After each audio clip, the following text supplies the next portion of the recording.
Hello. This is the one we did yesterday in that little frame. I have been struggling to upload that. It's 2 hours long. I'm going to cut it in half and upload the chunks. So you'll see it. You'll see it before you see this. So looking pretty good. See, I'm trying to photograph without the glare. See what I was talking about with the come down from the top. That looks awesome, eh? Yeah, I had to do that just for that little frame because a little too small. And actually, the one we're going to be doing today, I'll show you the frame. Zoom out.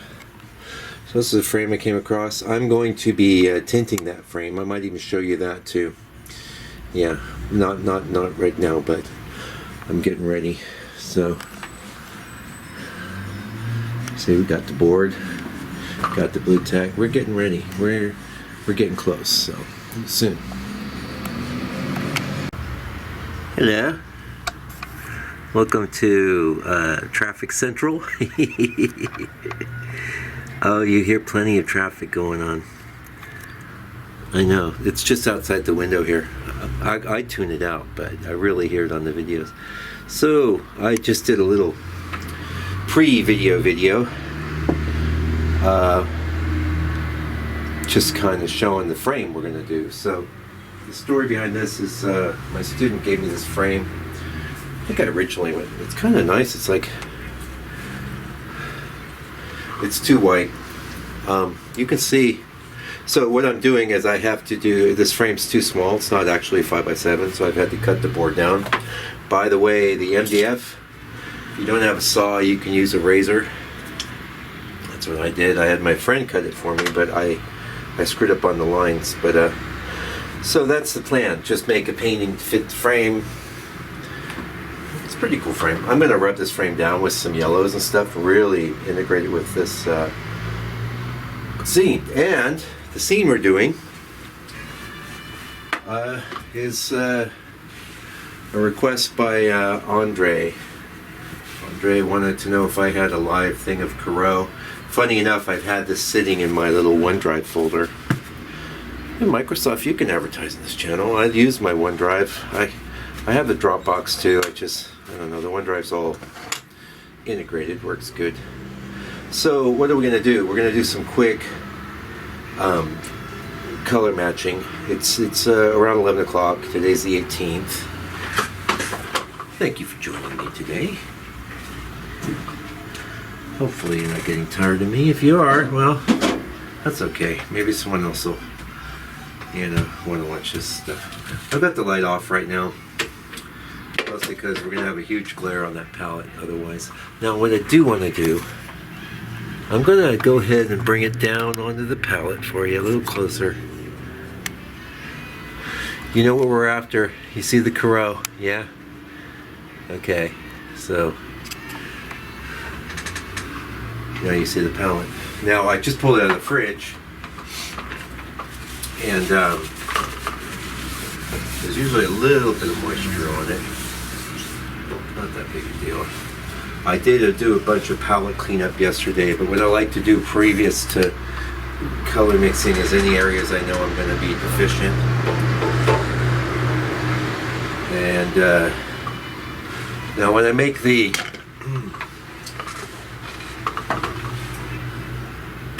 mugs gray, actually I'm going to grab some titanium. No. Yes. I use titanium white. Don't get me wrong. I just love lead white. Titanium white. It works, but this is from Gamlin. It's pure titanium. Okay? They love to mix titanium with zinc because titanium is super opaque, kind of a slow dryer. Zinc doesn't have those problems, but zinc has another huge problem, and that is that it's brittle. It cracks. So I would avoid zinc if I were you, and definitely check your titanium white too. You can get, if you're following along, you don't have lead white, you can use titanium. What I like about the lead white is it's just more flexible, So why did I get this out? Well, look at my gray. You know, I don't have much, and I want some. So this is actually regular slow dry every black, regular slow dry in titanium. But for some reason, when I mix them together for the gray is usually in mixtures. It doesn't seem to be a problem. So that's just for my palette.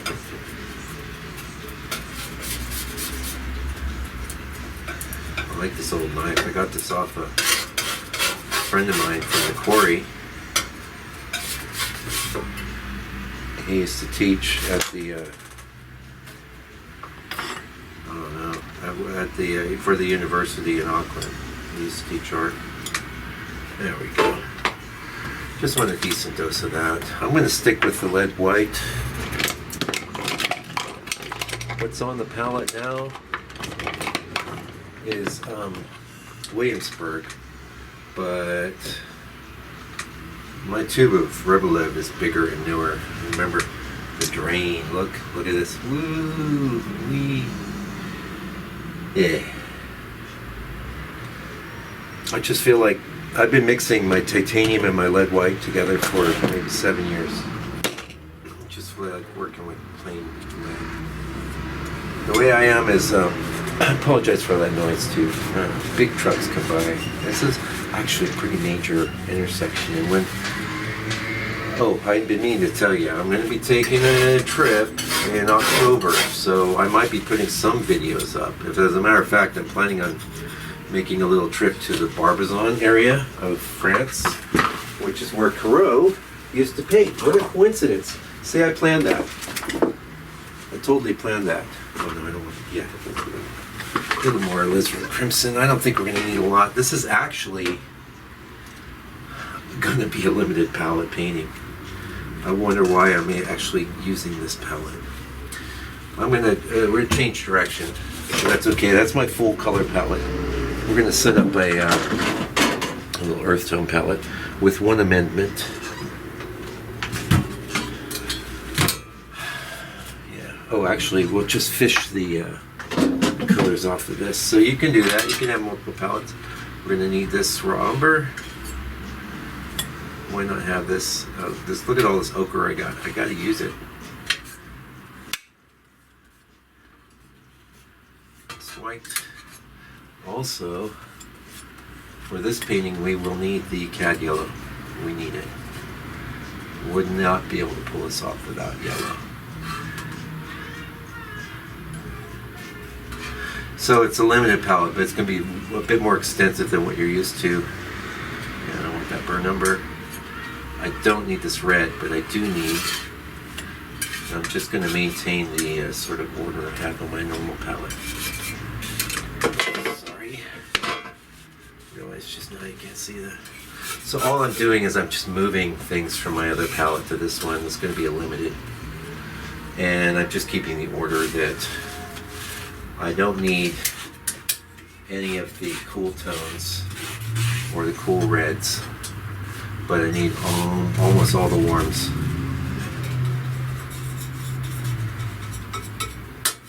That's that Rebolev. It moves on you. Just give me 1 sec. I will communicate what we're doing. I do think it could be valuable to have a bit of that gray on this palette. And Mike's green. Do you know what's in Mike's green? I'll tell you. The two component colors that are in Mike's green are on the palette you're looking at right now. So, figure that out. Okay. Mike's green. One day they'll sell it. They'll sell it in the tube. Mike's green. That's how famous we're all going to get. Okay? So, yeah, here's what's left. I don't need any of that today. I could grab this. I don't think I need it. This is mostly for glazing. See, it's getting a little dry. That's that transparent earth yellow from Gamlin. I don't need this red. I don't need alizarin. Definitely don't need phthalo. Don't need permanent green. Don't need purple. Don't need blue. Black I need it. And I grabbed some of that gray. I won't need a lot of that because it's quite cool, but it might help me in a mixture or two. So we'll pop those back away, and I will be right back. I'm going to pause here. We're going to get ready to mix some colors. Yeah, okay, back. Had to take a little break there. Okay, we're going to have our last cup of coffee of the day. You know what sucks about getting old is I can't drink this stuff too late now. Used to drink it all the way up till bedtime. But you want to get to business. So another reason for having the gray on the palette is you can make a pretty cool green with that. Just boom, by adding yellow. So limited palette, but you could do a ton of paintings with this. Ton of paintings. I want to beef up these two. Good old transparent earth red from Gamblin. That's our burnt sienna tone. The fact of the matter is I could paint without the permanent orange, but I don't wanna. And then we got burnt umber next to it. Why not? Because if you've been with me any time at all now, you just know I love this color. Even though we're painting on a very light tone of burnt umber, actually. So if you thin burnt umber down, you get this beautiful red.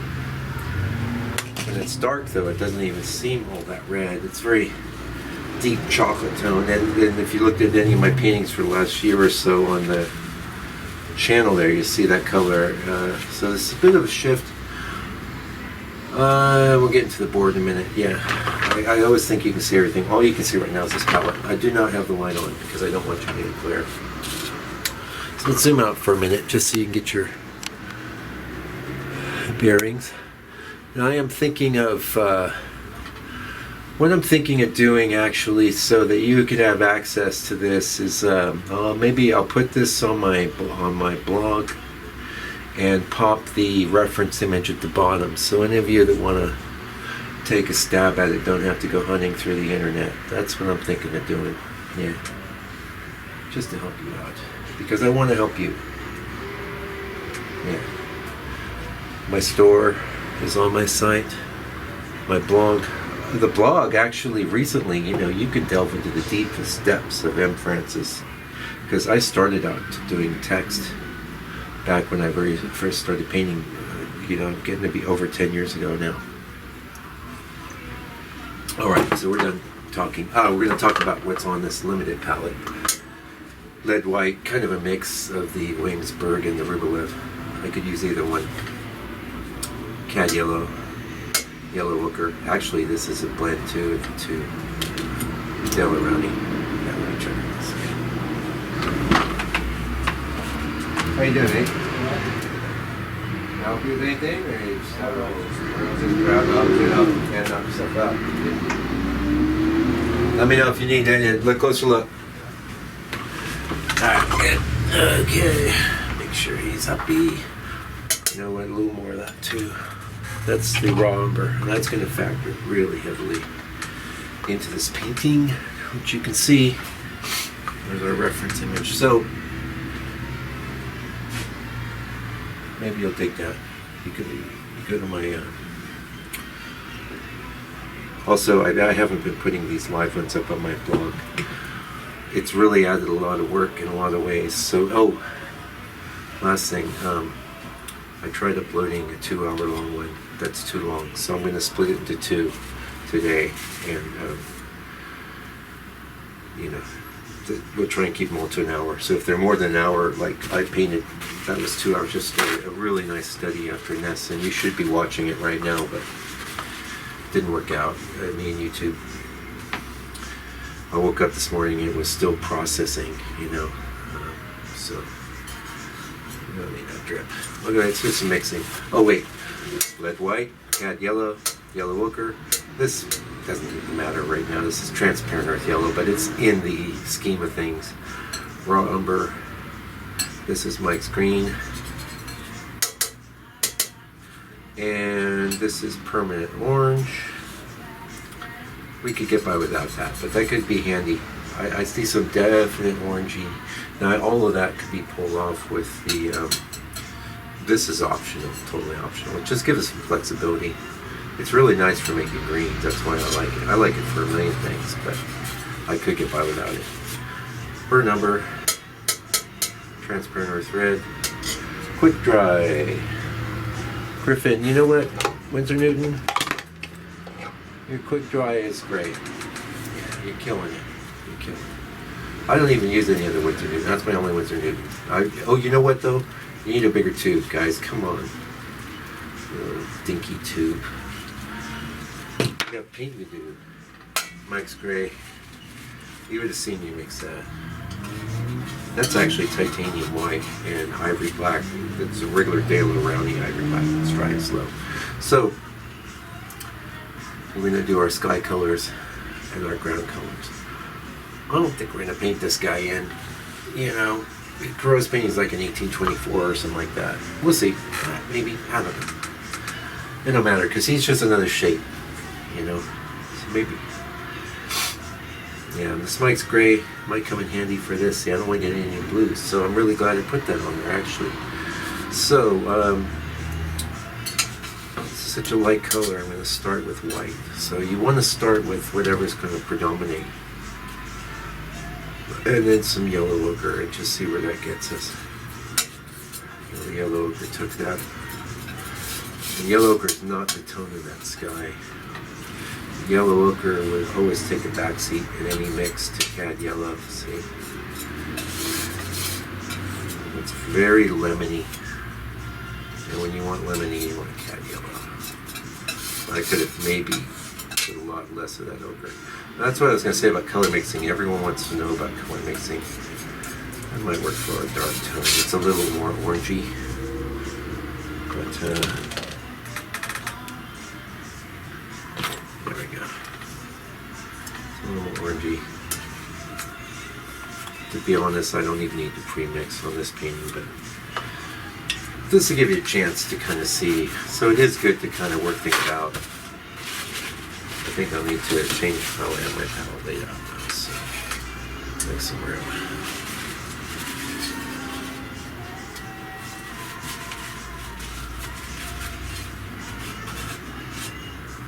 Yes, what am I painting on? People want to know. It's a serving tray. We're going to need more of that cat yellow. We're going to be using a ton of that. Again, you're ghettoized over here. So I look at that transparent earth yellow. Yeah, this will make us some room.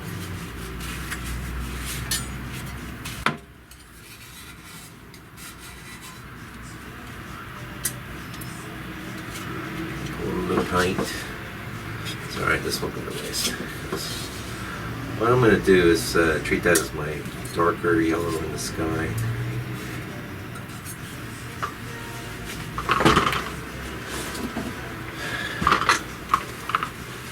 Gambling.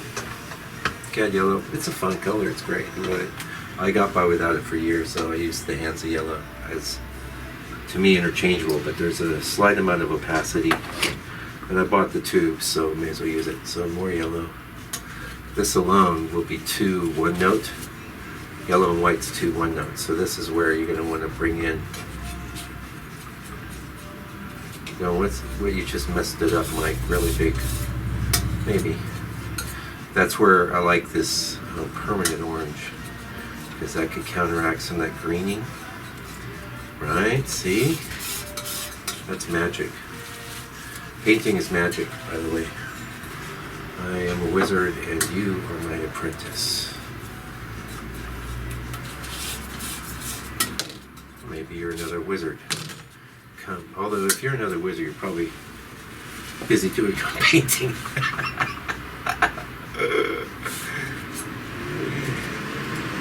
Anyway, it's been a long, see, this is a struggle right here. I'm mixing the same color again, and that sucks. I just get more of that there. I'm gonna have to start over. And in the process, I've used a ton of white. But you know what? That's all. Yeah, let's get some more white out. I don't want that stiffer.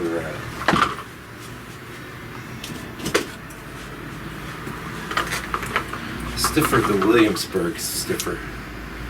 You know what I loved was the Winsor Newton lead white. It was nothing fancy, but it was affordable.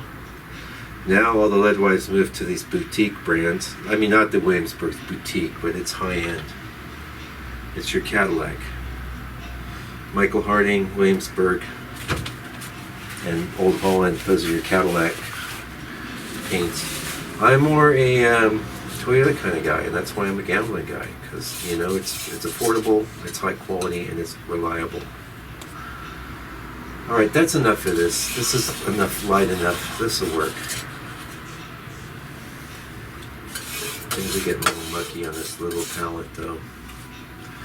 Just wanted to focus. I wanted to help you focus too. Having those other colors in front of you, not helpful, but so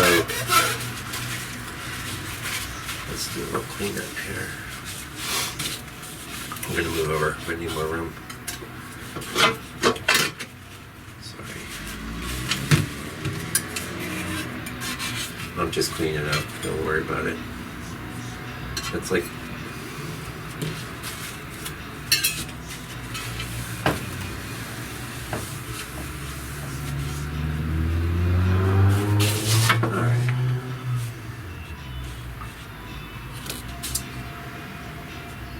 tell you the truth, I'm going to push this right down further. I'm thinking ahead because I know I'm going to need a place to mix colors in the middle there, so I don't want to have a bunch of paints in my way. And I'm also going to just take my palette colors and push them back. You'll see. I'm doing this on the table right now. Here's my knife. Okay, my little knife.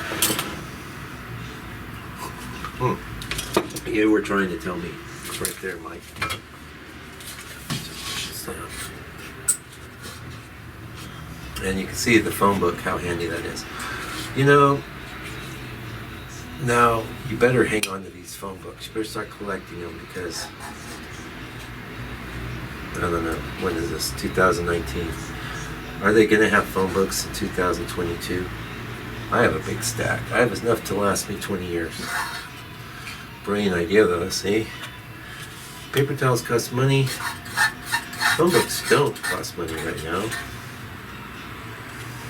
And when it gets too loaded up, just tear off a page. Yeah, that's a good idea. Tips for you. Tips ahoy. Okay. Yeah, now we made some real estate, huh? Gotta adapt. And you know one thing, I'm getting tired of holding this stupid palette. So let's do some blue tack here. Is it working for you? Okay, let's zoom in a little. There we go. Now we're ready to do some more mixing. So we kind of got two sky colors here. And remember this gray, I said, you know, when I put it on, I was like, maybe not such a great idea. But it's looking like it is, because, so that's two, I want to say one note, but it's actually two colors. It's black and white. But as far as grays go, just adding white to this will be very blah and boring in your painting, even if you hit the right value. That's too dark. Oh, I know why I had you zoomed out, so you can see the, so you can see what I'm matching. I think that's more valuable. I'm going to make a little exception for you too. I'm going to go ahead and move this. So this whole recording session will be about that. Because I did have you all focused in on the painting. We're not painting right now, we're color mixing. So let's get you comfortable. How's that? You like that? Okay. So yeah, like I said, look at what I've mixed. Look at that. Yeah. This is the power of the raw umber. Right? You're going to see that's going to add a level of complexity. First off. Second off. Oh yeah, I'm remembering now the other reason I like to add titanium to the lead white is to extend it because it's expensive. I've been doing all these little mini paintings, so it hasn't mattered. But not that this is a big painting. So I'm getting this complex. I might want to add, I don't need to add much of this because this will be everywhere around it. And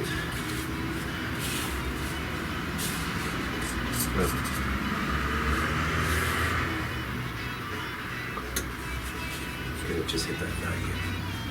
And I've got to, now I'm going to bring in some of this ochre because it's just needs to tie in with these colors. I like that.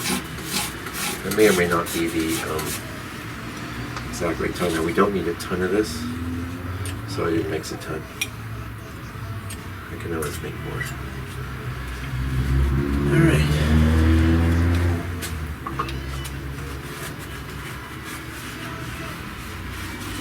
Hello.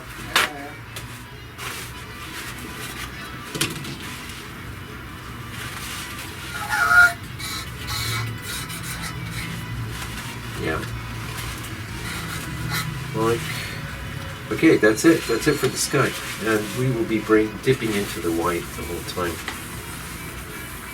Yeah. So when I do my ground colors, I like to darkest to lightest. I'm not going to match everyone. I'm going to maybe set up like 2 or 3. That's the first one. You know me. You know what I'm about. I'm all about the black. Yeah. Now, you can see that. Yeah. This is too red. We're definitely gonna fix it. Remember I said the other day how I was gonna do something and I didn't do it. I ended up making it work. It was twice as much fun. Hello.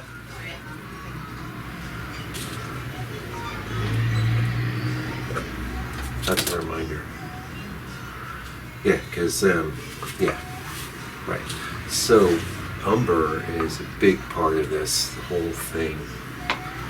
The burnt will work, especially mixed in with some greens, but a lot of this just feels like raw umber as a basis for it. So I'm going to go second dark, I'm going to go raw umber as second dark, and I'm going to bring in some black. And to your eyes, it might not even seem very different, but it's moving things. Also a little Mike's green because I want to push it. A little of that too. I just want to push it. And also burn number. Sorry for this car noises, folks. Yeah, we're taking advantage of this modern tech. Oh, some people think I'm recording this on my phone. I have a Panasonic video camera.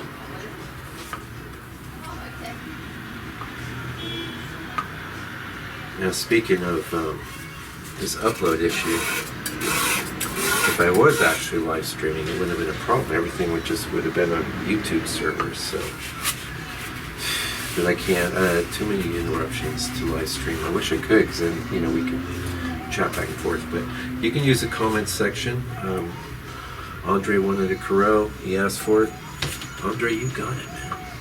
You got it. Alright, so 1, 2, middle. And blur your eyes. Don't mix every freaking color there. See, I watched my language today. I don't want to get busted. Big dollop of that. So Mike's green, what I like about Mike's green is a very earthy color. Yeah, I'm going to put in all of this burnt umber, which has a reddish feel, and you're saying, well, it looks just like that. And then I'm going to start bringing it up with some ochre and some purple orange. This is the middle green, so I want the complexity, a little more complexity in Mike's green a little bit, because there's a lot of reds in these greens. Pause right there. I'll be back. Whoa, shoot. The stone. And we're back. Yeah, so yeah, I got interrupted big time. So much so that the computer monitor turned off, which is good. You see the lights changing here a bit. One reason I like the Panasonic here is that it does a really good job at adjusting for. So that was our middle green. I'm not going to get too jiggy. As a matter of fact, I'm going to jump to one more color, and that's going to be it. Jiggy, that's a word old people use. Now I'm out of that burn number, but I don't need to put it out. You know why? I told you why. Raw umber. Burnt sienna.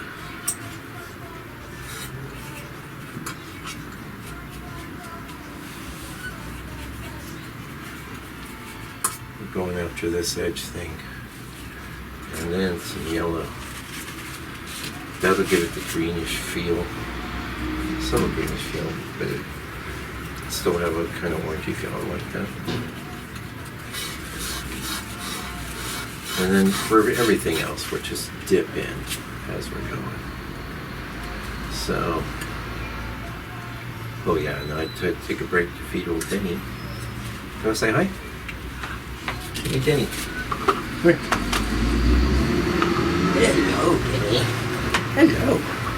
Hello, this is Denny. Hello. He's a good boy. Yes. I love Denny. Yes. Okay.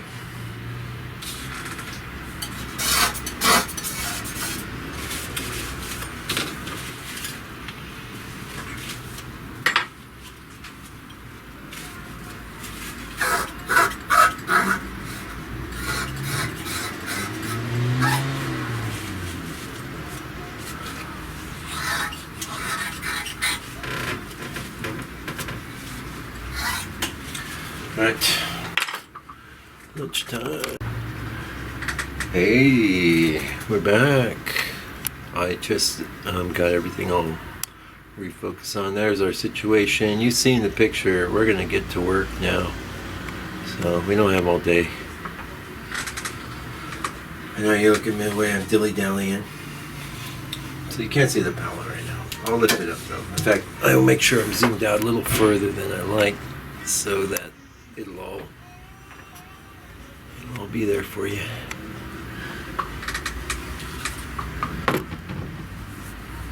What are we gonna do? I had some yogurt. Yeah.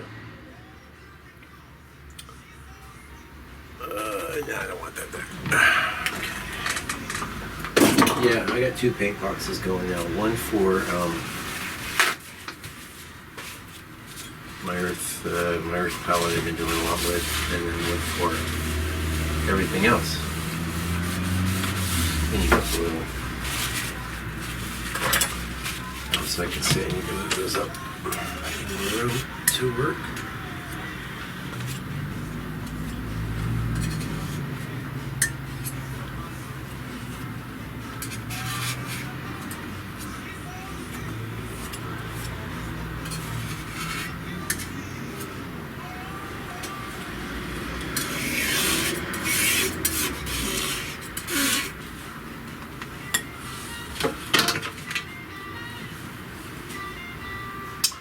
Right.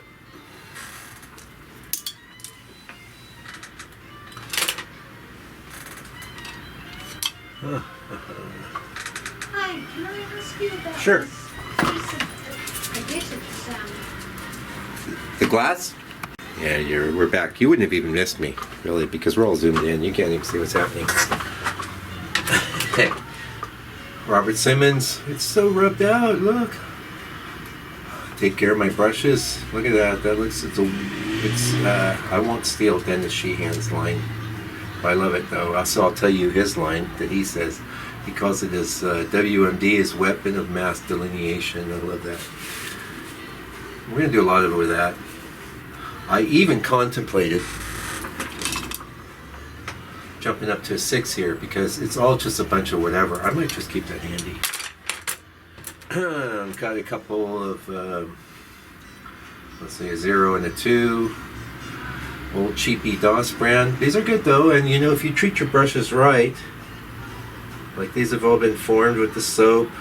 I think I put a video up. It was a brush cleaning video. You can go to the channel and type in brush cleaning. Hopefully I did. I'm not just leading on a wild goose chase. So we're ready. I'll zoom out real quick just so you can have your mind refreshed for going after this here. Right? That's a Corot painting. I don't know the title.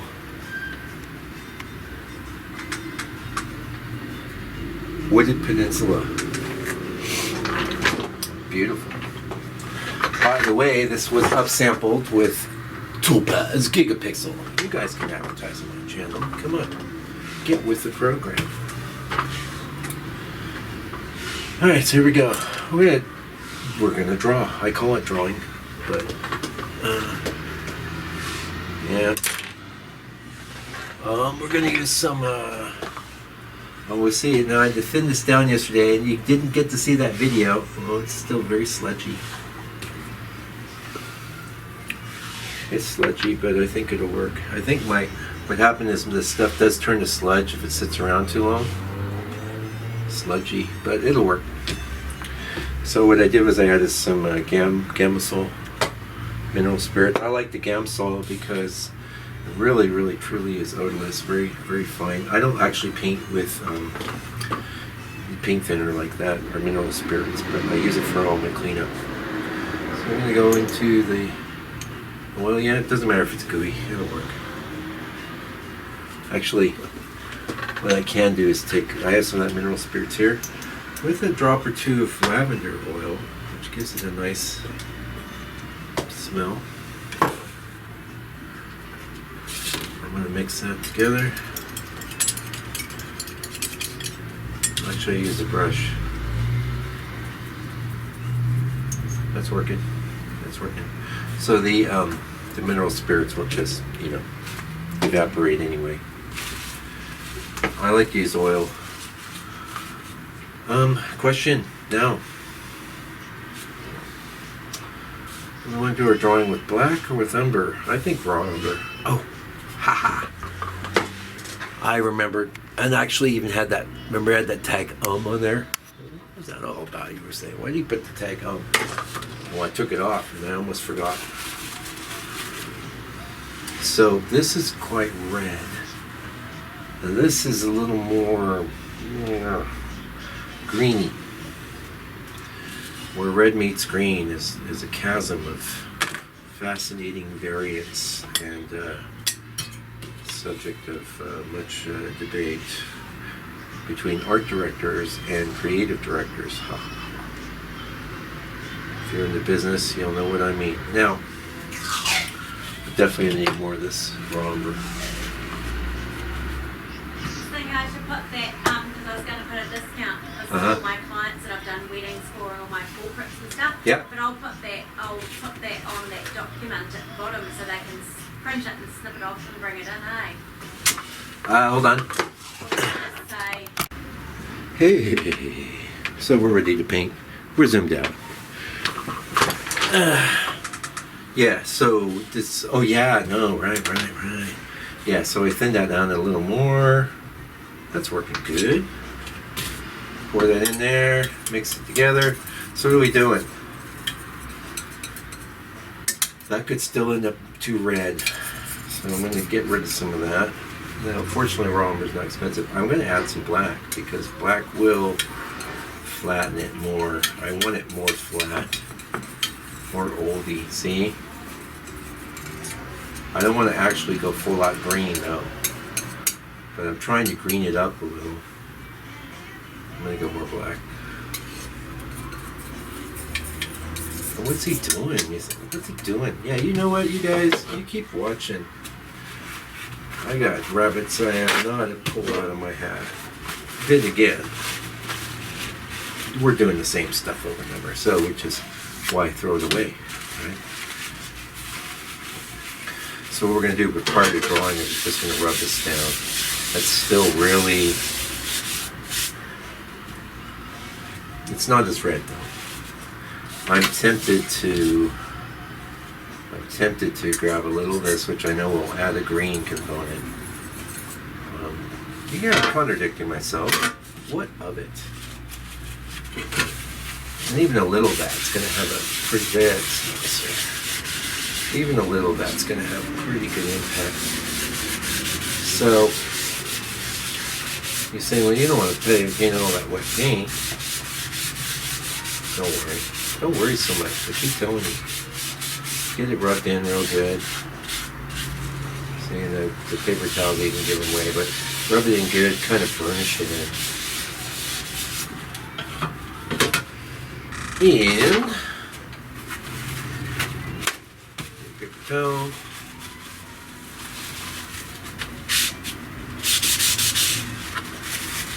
The idea was just to tone the board. So what we don't need, we basically rubbed it in and pushed it in.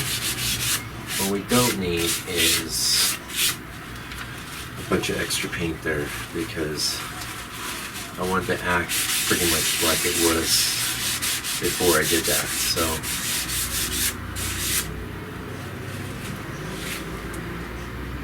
that's working for me. Working for you. It's working for me. Right. You don't need that. That's glary. That's less glary. Let me push it over here, maybe. Yeah, it would be great if it was actually live, but we'll get there. We're in the ground floor of this whole. Everybody's seeing what everybody else is up to. Revolution. Nice green, brush green. I don't want the bigger one. I want to draw. I think that's a good for drawing. Into the oil. Onto the tablet. Our palette. Alright, so I am going to zoom in because everything I'm going to do right now. Oh, I changed my mind. How do I change my mind? I think I'm going to draw with the black. I did change my mind because I could draw with the umber, but it's going to be way so subtle. I just want to get a drawing down, so we're going to go black. Black is flexible too. You really thin black down and do a lot with it. Okay, so it's all going to be black, some thick, some thin, whatever. Now when you get that buildup like that, you want to wipe that off. I know I said that. I told you I was going to repeat myself. Get ready for it. Just like your mom or your dad.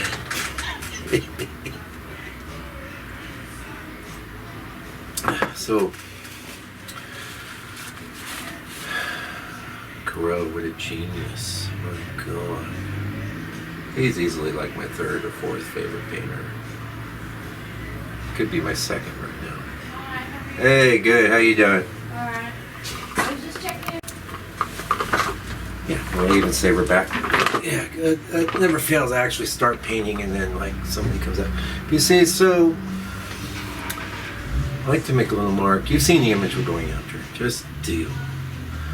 I like to make a little mark and I like to think about it. And what I like to really think about is the frame wrap. I'm going to go a little higher because there's plenty of sky anyway. So you want to think about, you want to always be closing. Just like Glengarry Glen Ross. Coffees for closers too. Isn't this a remarkable invention? This will work on the big paintings. I got a big one. Don't go too dark with this. It's just for you to know what actually straight in your painting is. You don't want crooked stuff. That's dead giveaway. You're an amateur. Okay. Also, you can see the black's working. Right. Got it way thinned out. Funny enough, one of the things about these videos is that I don't have time to watch these, so I got to watch what I say, because one thing I liked about the older format was I could, every now and again I would just start shooting my mouth off. Delete the video.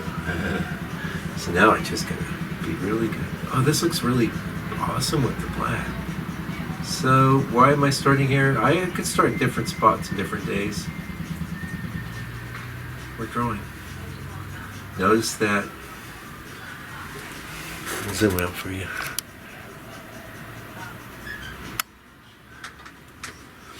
Notice that I'm coming in much further than the reference on both sides.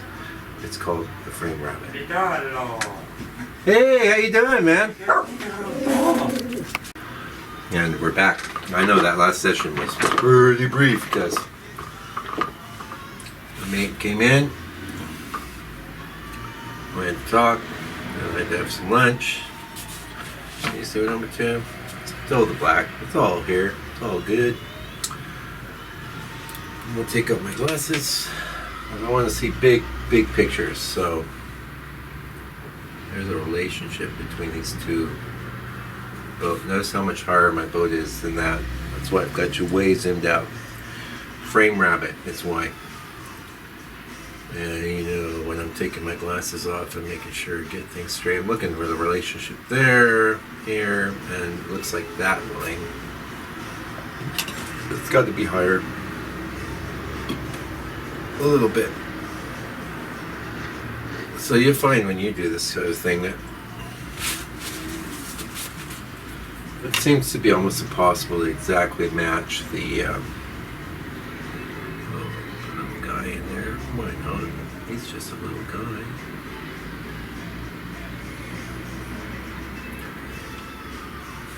So, what I tell you, if you were my student, which I guess you are for the moment, is start light, work up to dark. There's a lot of oil in this.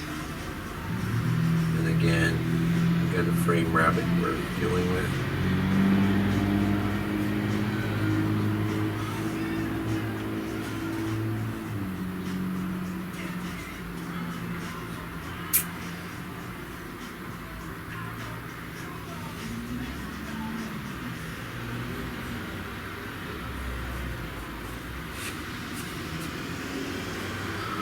And remember I was talking to you the other day about getting up in the back of that brush handle. I'll try and get it as close as I can. I don't worry too much though. Don't worry so much, just do. Doing is better than worrying. Stop ourselves from doing a lot of things because we just worry too much. Talk ourselves out of stuff. Yeah, I'm all the way in the back of this brush. So I'm just looking at this kind of triangular roundish shape he's got. I'm not working terribly light either, but it's alright. Put it off, where's my oil?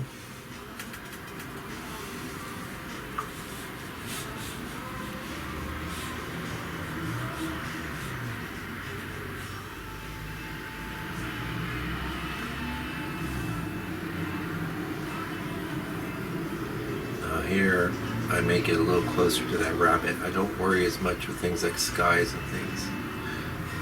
It's really important with trees and stuff by the end. So here we're looking at that negative space to make sure we get that in the ballpark. I know it won't be 100% accurate.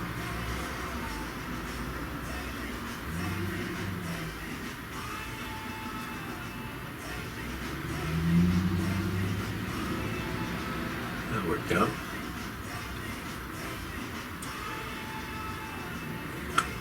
Yeah, something's gonna have to give here.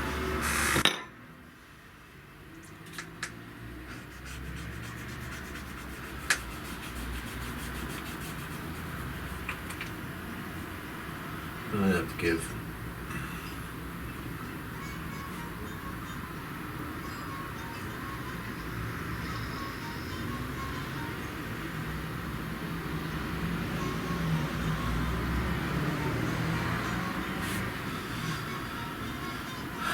This is important where these ratios are.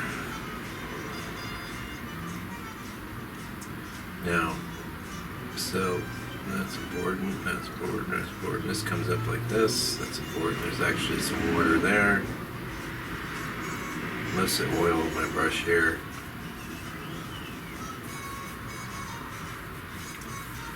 So, where are we at now? I'll tell you where we're at. Hopefully you can see the palette. Hopefully, I know there's light in there, but whatever. Into the oil, into the black, back into the oil. And did Corot do this? I don't know. I think black was a good choice for that drawing though, because what would have happened was the just trying to get out of red. No, we need more.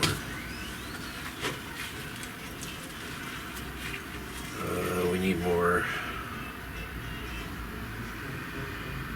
Whoa, sludge.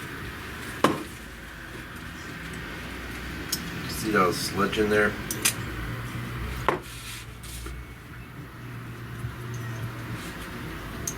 Mix them together because we're cheap. We're cheap.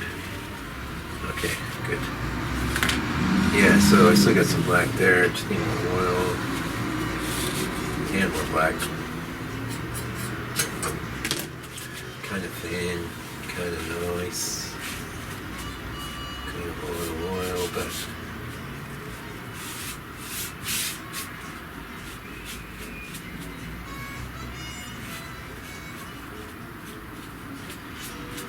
Maybe too much oil. Interesting. That's okay though. That's called mass drawing.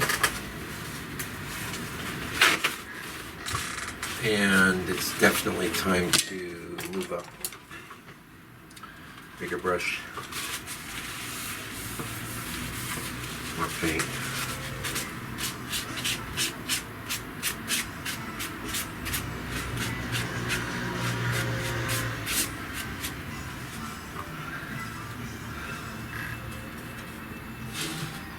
Oil.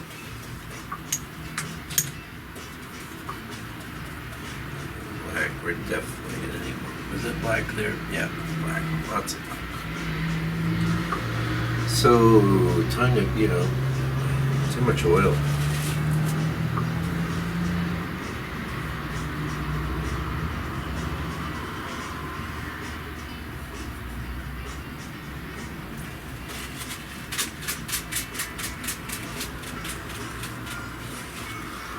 The oil.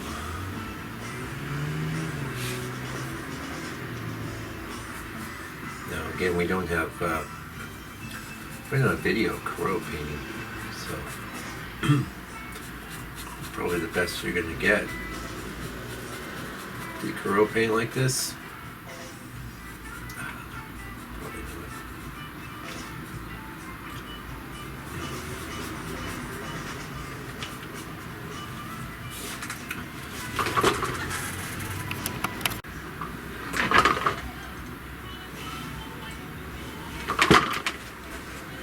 All right, back.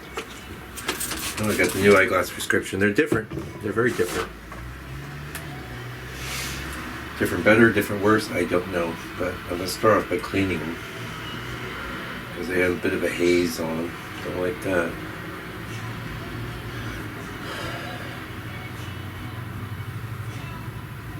Yeah, there we go. Nice. Not bad.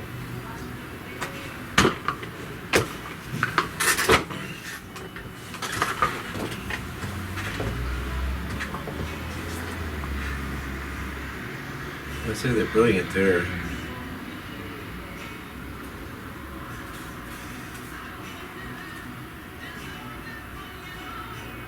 Definitely taking some getting used to. But actually I can see a few things here that I wasn't noticing before.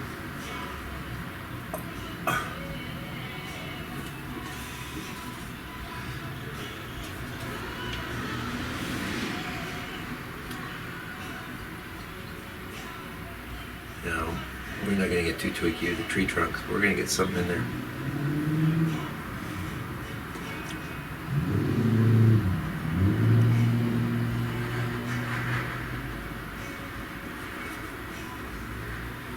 And I'm piling on the paint there a bit because I want it underneath everything.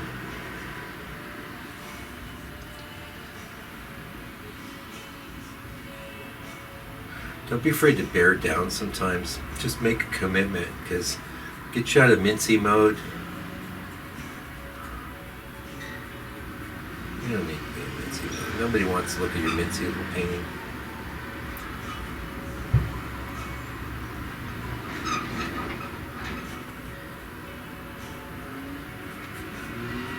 Yeah, notice how much when I was changing my brush, doing different things with the brush. Try to do things that look attractive at every stage. Oh, most of this is going to get covered up, but yeah, I'm going to show you. These are growing on me.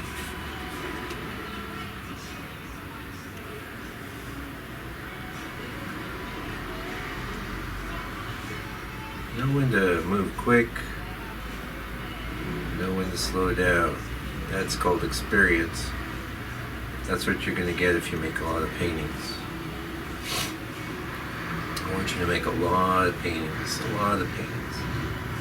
all different kinds, whatever you want to do. You know, I like to paint tonalist landscapes and do some figurative stuff too sometime. And a lot of this will disappear, but I'm putting it in anyway. When I'm doing my drawing stage, I don't worry too much about things disappearing. This is going to be a bush. Try and get everything in there. Black was a good call there. I do. And then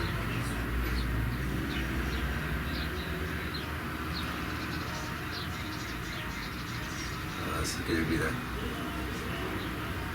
whatever song. I don't want to say. I don't want to say. Nice. I'm enjoying working on the smooth.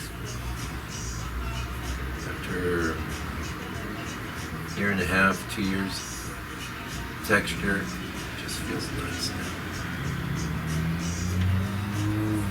All the texture is really being created by me. Remember Rabbit in the frame here, so.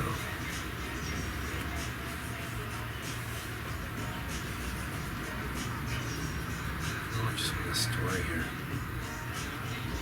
These you could actually, I mean, you just say you want to just practice painting, you could just do drawings like this. You know, I'm having a blast doing this.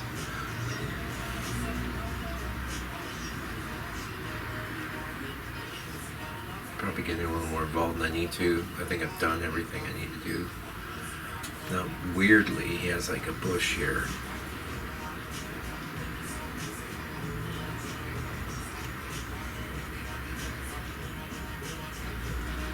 And then the figure,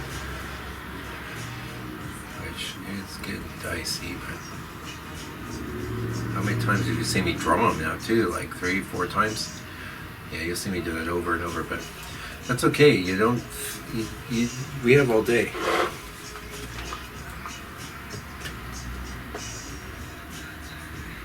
We have all day. We got our whole lifetime if we want to do this painting. I won't take an entire lifetime. But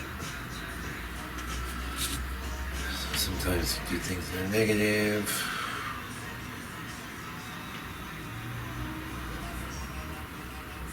That's the problem with the figures and the small thing. Is like he's much smaller than I'm thinking.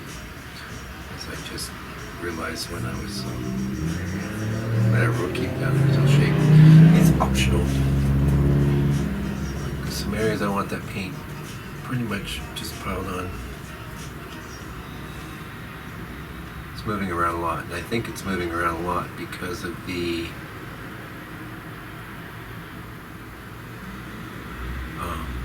paint I rubbed down on it. That's why I think it's rubbed a lot.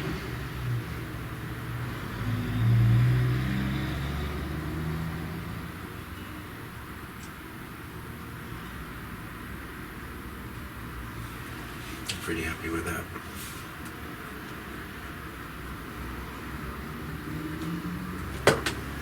Pretty hippie. I don't know what's up with this bush in front of the boat, but I think he's trying to get across that it's in the reeds.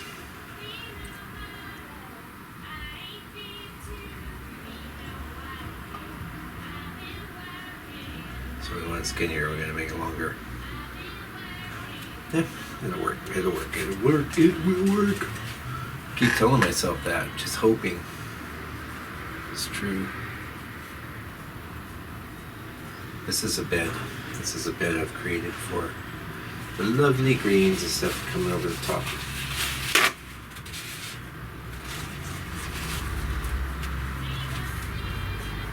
Very different, these glasses. Kind of good though. Certainly good here, which is where it matters. Alright, we don't need all this.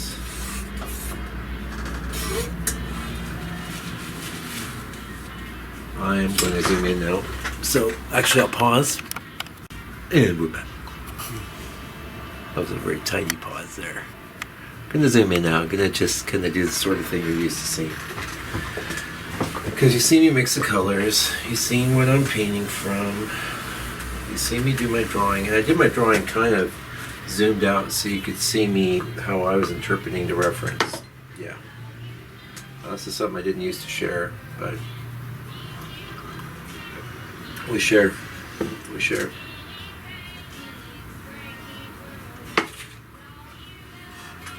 All right.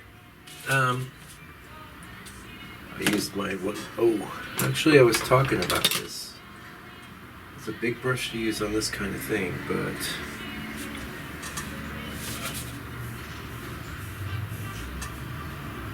see this? This is the stuff we mixed. It looks like the same color. That happens all the time. Into the brush, into the oil. We're going to use the big one. And you saw me mix these colors, so one of the first things I'm going to do is grab some of that mixed color and actually go a little darker. Because when I mix the color, I don't shoot to do, and I want a little touch of that. Like that. That kind of neutral. That neutralized it. That gave it a little life. And you gotta be careful with the lighter color that's on the bowl there. So his thing is oh, that's way too thin. Too much oil. What's the solution to too much oil, you ask? Yeah, there's only one solution. It's like if you put too much chili in a dish. It's just too salty, it's too wet. Better. More paint.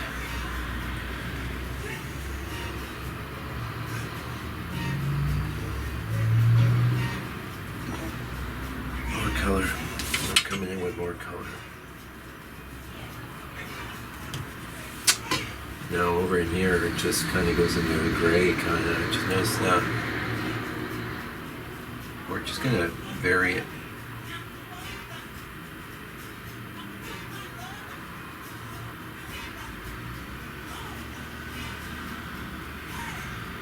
So notice I'll make big bold strokes and then follow up with some other stuff. That's called a strategy because there's not much there. Wipe this off.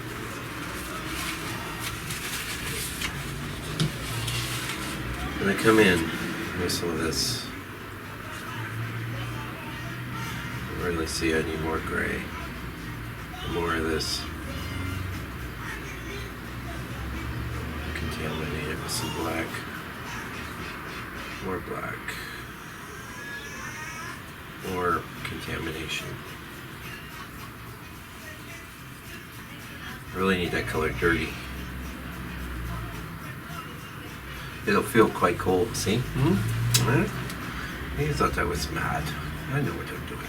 You know, I don't have any crimson on this palette, and I don't need it. I don't want it. Transparent earth red will act as what? Transparent earth red will do the job.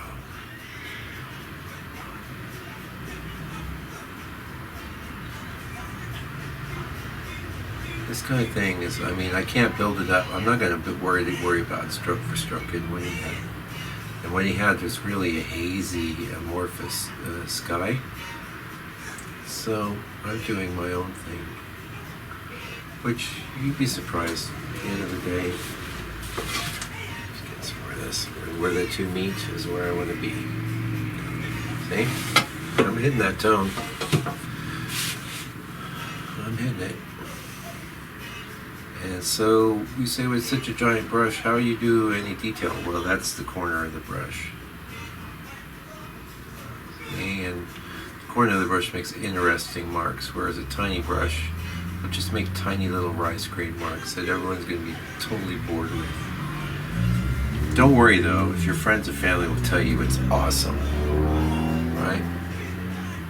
Not much going on here, so I just want some texture and stuff.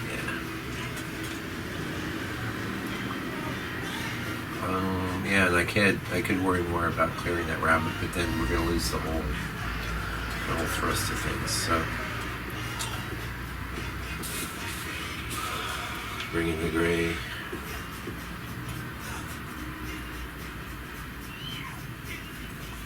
Just over that. I'm going to have to put some more. There's a lot of paint there, so I don't feel bad about putting a mark there. Just kind of having a story. Like, so in some of those boring areas, you want to create interest. Like, hey, Mike. Hey, how you doing? Come on in. Nice walk.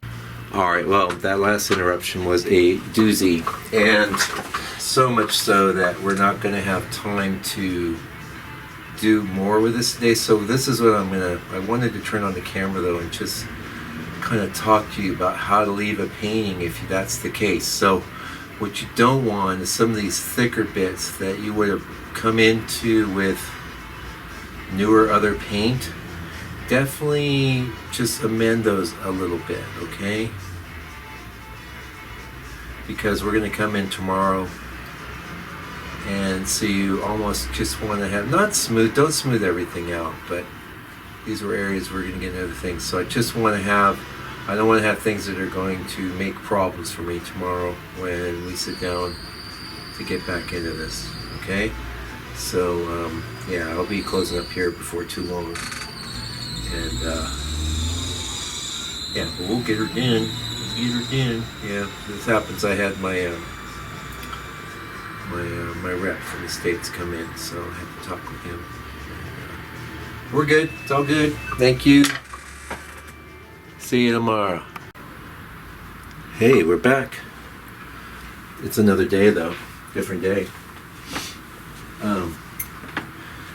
Sorry about that Ines thing and the abrupt termination of the video, but YouTube, it was the whole session over that day was 2 hours, 2.5 hours, which is good. I mean, that's, some speedy painting, but YouTube wasn't having it. Sorry. I'm gonna make some tea here. I shall pause. I'll be back. Yeah, now we're back. I could probably spare you that last little mini video because I didn't have any tea to hand. I'll spare you the grazing on trail mix and all that. Yeah, so things happened. We weren't able to go any further. I had one of the guys that reps my art come in, and we had to, talk, whatever. And whatever. Another guy that buys paintings. Thank you.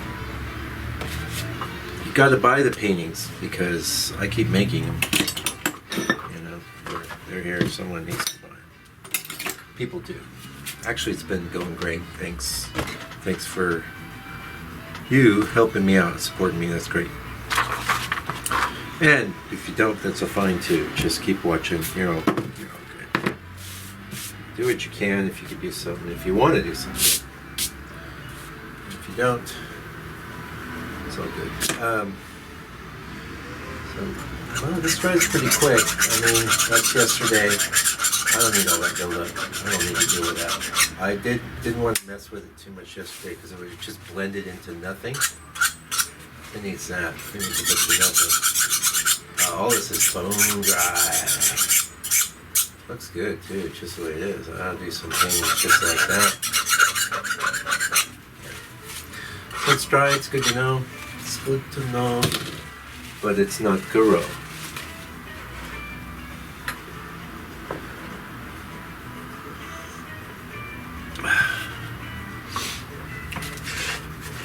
Did some board prep today. I didn't prep 20 like in that other video. This is MDF with some of that transparent gesso. Liquitex. You're welcome to advertise on my channel. You make some awesome clear gesso. And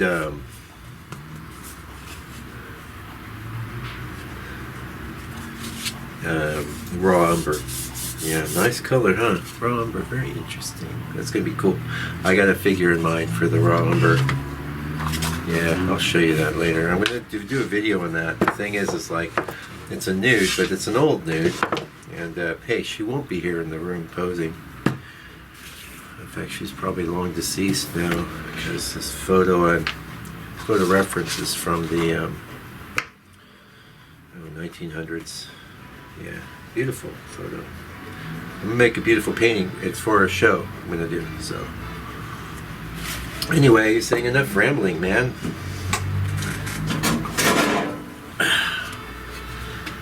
So we kept this in the fridge.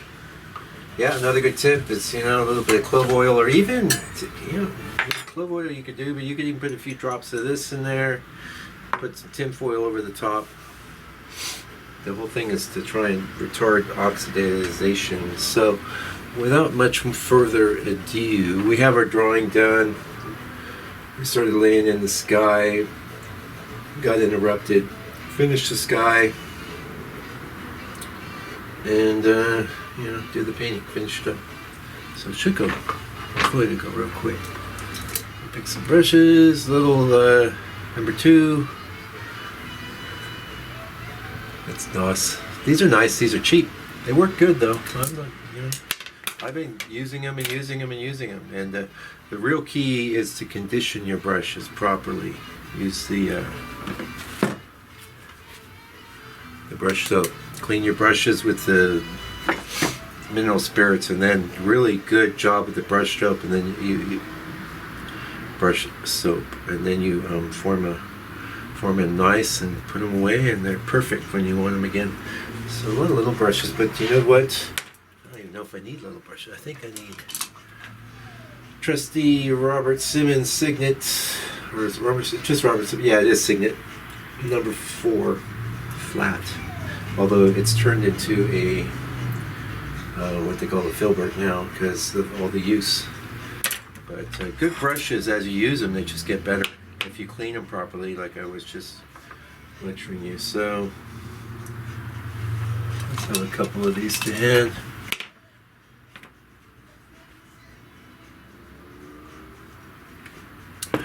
We need some medium. The one that's been slowly sludging that we've... Hey, let's add more. Let's see if we can fight it. Fight the sludge. Once this stuff starts setting up, man, it's probably a waste of good Gamsol. I was a bit judicious with it last time. I'm really going to dose it now.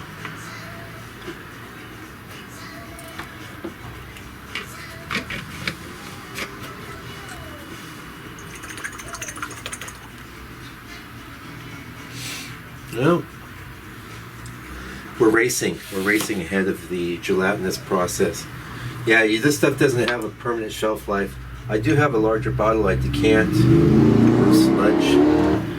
It'll work though. It'll work. It's sludge. Yeah. One day I'll come in and it'll just be... Alright, so...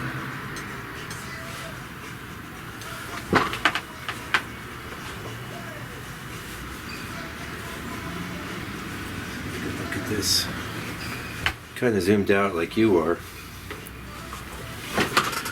So this is a little glary for you. Hey? Alright, you know the setting. Now, because you saw it quick, the paint dried on the painting. Ooh, chunks. Not quite solid chunks, but still okay. That's the difference the fridge makes. I'm going to go in there. I'm going to go in here. That's going to be real lemony.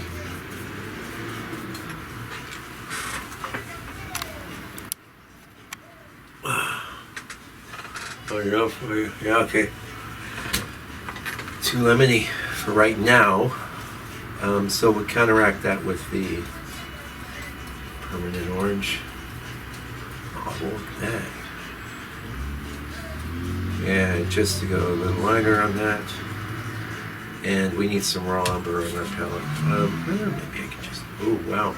So you can see this burn umber is another quick dryer. I'm wiping off the extra there. I don't need a bunch of that in my mix. Make a mark, make a mark. Go back and forth. Yeah, you say, well, you had a good color. Why didn't you go with that? Well, yeah, you gotta take your time.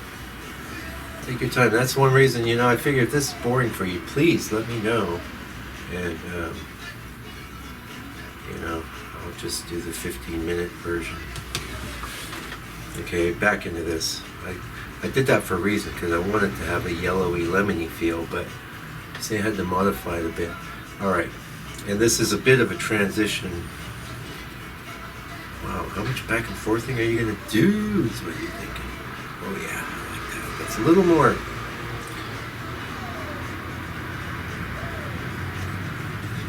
See the tiniest amount of that. I'm basically using the burnt umber for the red component, because this feels. Yeah. Actually, I know I'm going to glaze this. So when you're going to glaze, you want things a little lighter. I'm going to glaze this. I've made a decision. Well, I was going to do that anyway. I was doing. Usually, the end was, oh, I need black. No, I got some. So things do dry, like some of the quick dry black dries. It sets up overnight. Yeah, I like that. Except I want a little more. So I'm killing the color right now with just killing its facey quality with burnt umber, which was working not much different than the raw umber would have. I don't want this real defined. Don't. If you're looking at the reference, you did look at the reference, but.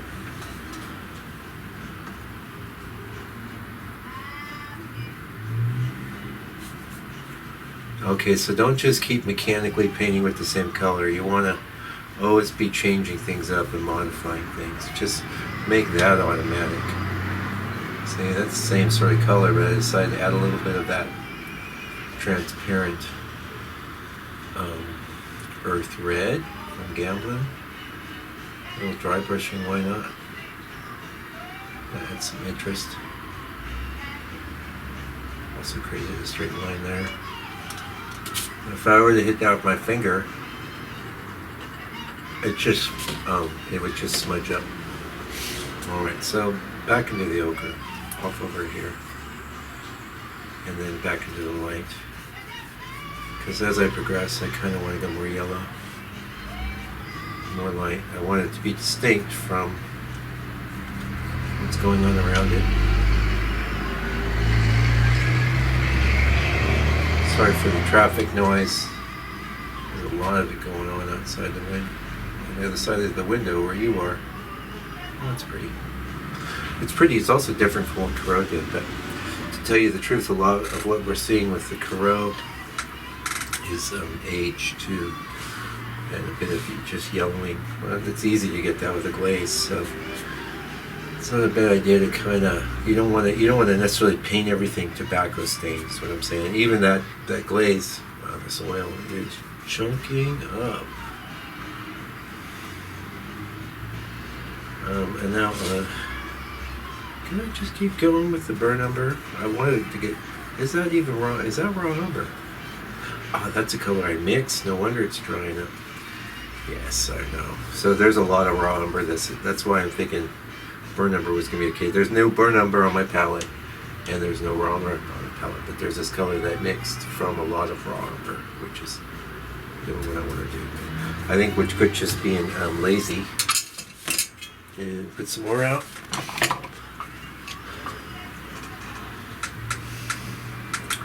Yeah, so the raw umber I'm using right now is just De La Rowney, Georgian, good stuff. Big tube. You know, it's dirt and oil paint, so it's not that expensive. I like earth pigments for that reason. Also, burn umber. Yeah, this is pretty tony burn umber from Gamblin, but I thought, why not try it, you know? Because I know Gamblin. I trust him. He's a scientist. And he's fair with his prices, so I like that stuff. Anyway, so we've replenished. Let's do some more of that permanent orange too. And we're going to need more yellow, I'm sure of it.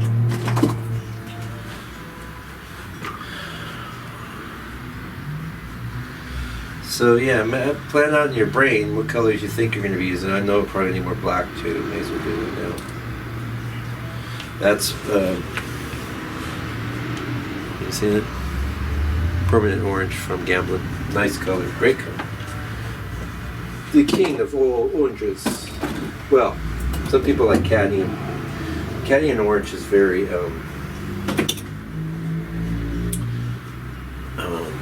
it's quite opaque. I mean, it's barely transparent. You can do some transparent things with it with enough oil.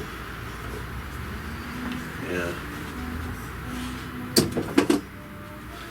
I think we need more ochre too. I'm just going to stick with the what's left of this beatable tube of Georgian. I have another whole tube of this. I've been playing with the Old Holland Cadillac paint. Nice. Yep. So it's good, you know, don't worry too much about it, but it's good to get the colors on you know you're going to need on your palette before you really get too carried away. I mean, we did start painting, but kind of had to get my head back in this, and here we are, replenished into the chunky oil. Yeah, I want this ochre. I want some of this. And look, I gotta wipe my brush off. So, hey, you know, this was a paper towel that I may have blown my nose in.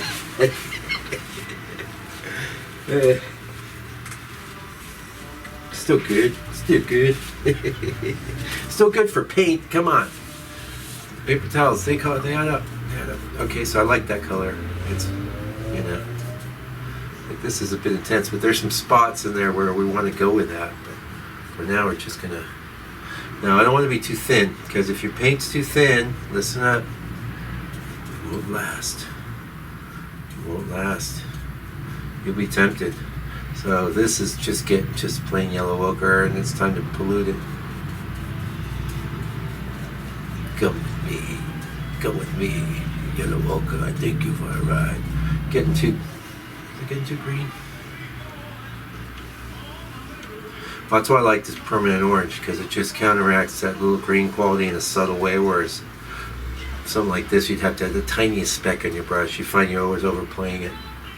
I like that. Although, I want my cake, and I want to eat it too. I want it to be gray and yellow. I like that color. That's a good compromise. Push that back into ochre now. A little more white. So we're bringing in the grays with the ochre. There's a little bit of black in that gray. I gotta take the glasses off here. Well, I got the new eyeglass prescription, and the thing is, like, the guy did a great prescription, but the way they set up the glasses, they're like, it really choked my whole field of vision down. And it was like, I don't know if you're seeing is my business. Gotta see. Oopsie doozy. Okay, here we go. Get some more of that. I'm not gonna get all nutty now. I need to start working this lighter as it gets down to the horizon.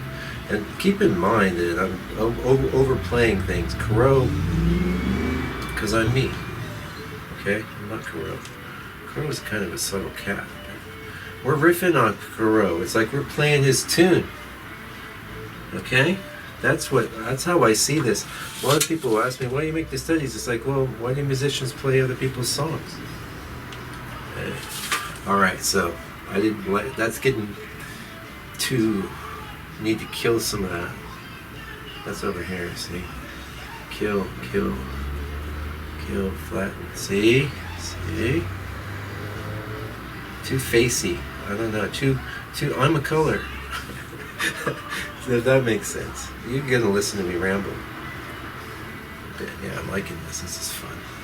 Now, as we get down here, I also want to go, and this just popped in my head, but I can really see some of these colors coming to me. It's one reason I love using the computer monitor. I'm thinking alizarin crimson. Okay. Well, where is it? I limited my palette. Okay. Now we're going to use Burr Number as a stand-in. Because Burr Number can do it. Yeah, it's going to do what I want to do. Totally. So there's a little lesson for you there. Yeah, I want to bring in a tiny amount of red. And to do that with the crimson, I would have been back and forthing. So it turned out to be a good thing that I decided my palette was going to be limited. So there's a tip for you. You know, if you decide you're going to have a limited palette, just, you know, even though you really see a color in your mind's eye that you want to go after. I don't have enough paint on my brush. I want to go. I like to push things up lighter next to the trees, so I'm going to.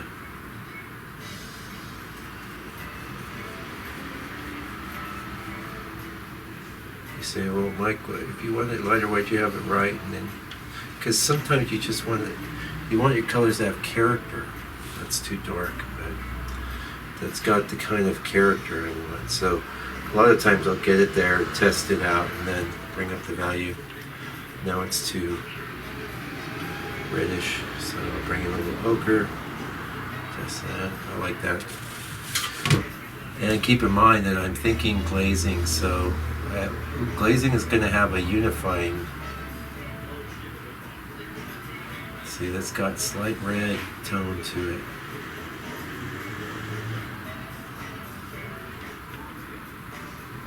Maybe not again, you know, I don't want to get all, you notice I'll just press things down. It's just to keep myself from getting too, you know, picking things out note for note, getting too tight.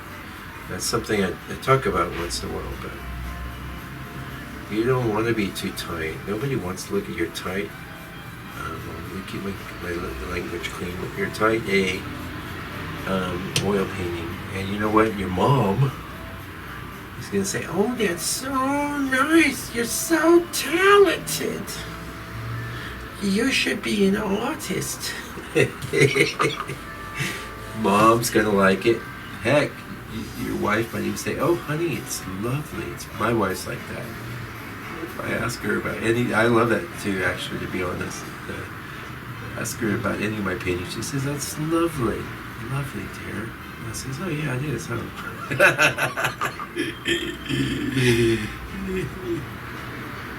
So I like it. Anyway, I may like that, but I, you know, to be honest again,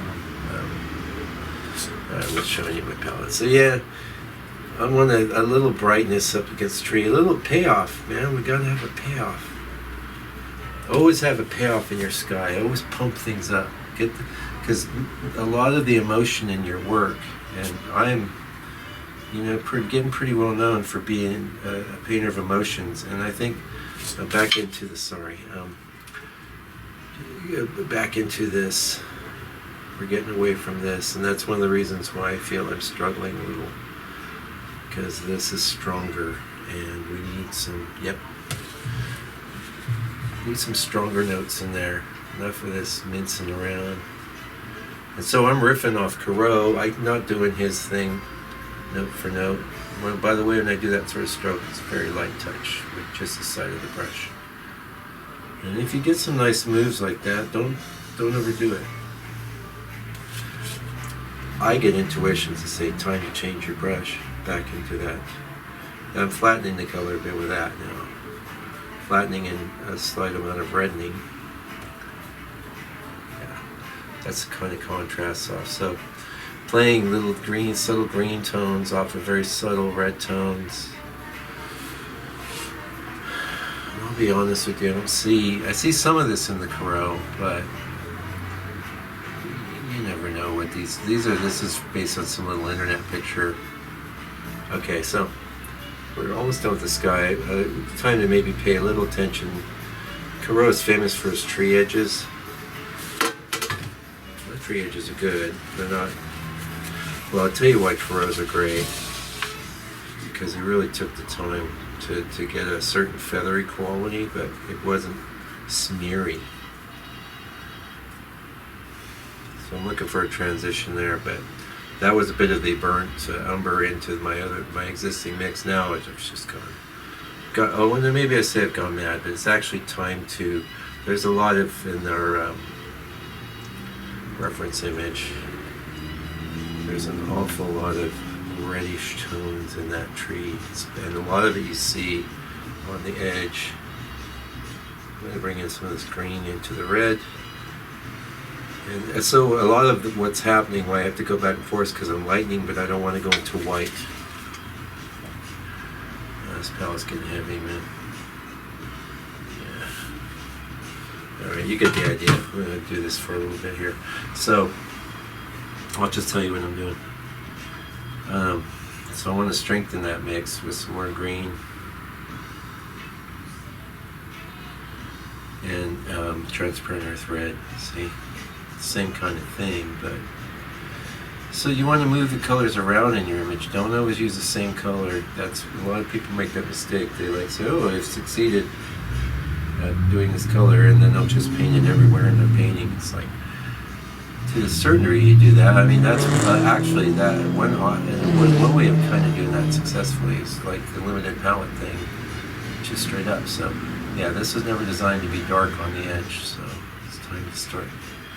And as I'm doing this sort of thing, if I'm thinking like Corot, I'm bringing in some of that gray from the sky and painting, taking the time to paint that transition area. And don't ever smear those colors together, young man. Not kidding. You can smear all you want. Oil paint's fun to smear with, but it doesn't look good. Nobody wants to look at that. They want you to paint it. So take the time, slow down. Let's go into this. I want to deal with some more of this. So he's got it muddy, but it's got kind of an unctuous, gingery, greenish quality to it, which I was really attracted to. And one of the reasons I wanted to do this today. Yeah, so we're going to follow through with that. I like that. I'm not saying mine is as unctuous. We try. I'm going to wipe this off. Go into some ochre. I have some ochre mix here. Let's use that. It's getting dry anyway. So these colors, when you mix them, they tend to dry up much quicker than the things around the edge. Just now a little more transition here, so I'm going to grab some of that. I want it lighter. And plus there's a ton of it in my brush, so just a little transition there. Don't overdo it. Don't get carried away. Just relax. That's too much. Things happen too. Like everything's not going to be perfect. Now, before we go much further, let's set up the edges here. That was so critical, especially if you're thinking, oh, it may as well. This color over here is not that dissimilar. You want to have a look at the reference again? I know you're thinking. I can feel it. So there you go.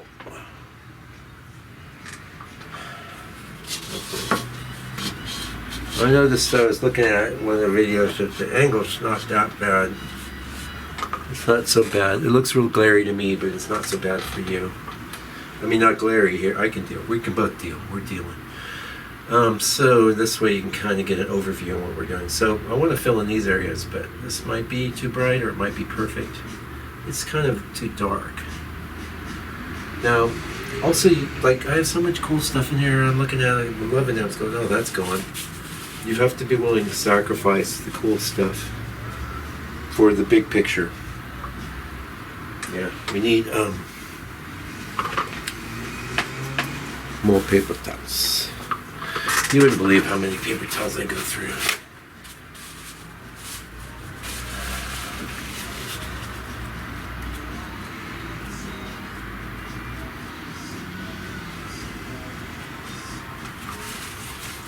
This is going to be totally beautiful. It's already beautiful, eh?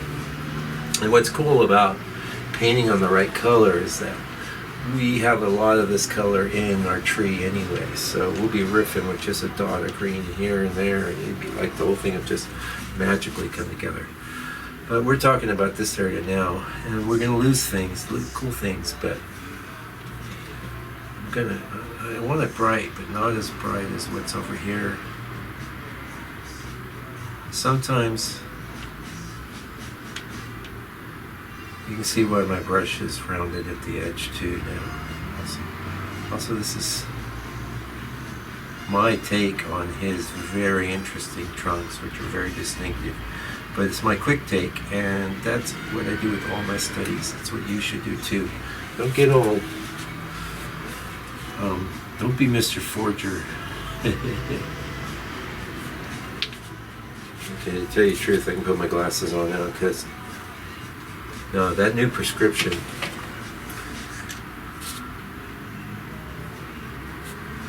One thing was good about it is that I had a real good for close up on the bottom where I usually, that's why you see me taking my glasses off. I'm getting up close because I gotta see what the heck I'm doing. Alright, so that's the rest of our sky, and also here where I've painted things light, we're gonna come in. I want this on this. But it's gotta have a red in it. By red I mean transparent earth red. That's our red, our reddest red. Oh, that's more green. I haven't had a pinkish quality, I don't like. Really don't like. Yeah, I want pink there, I want oranginess, readiness, not pinkiness. It's not bad. A little more straight burnt umber, because it's transitioning into darker areas like that. Back into the transparent earth red. Really nice.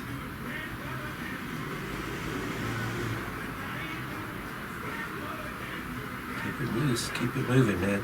If you can't be accurate, be expressive. Hey, quote me.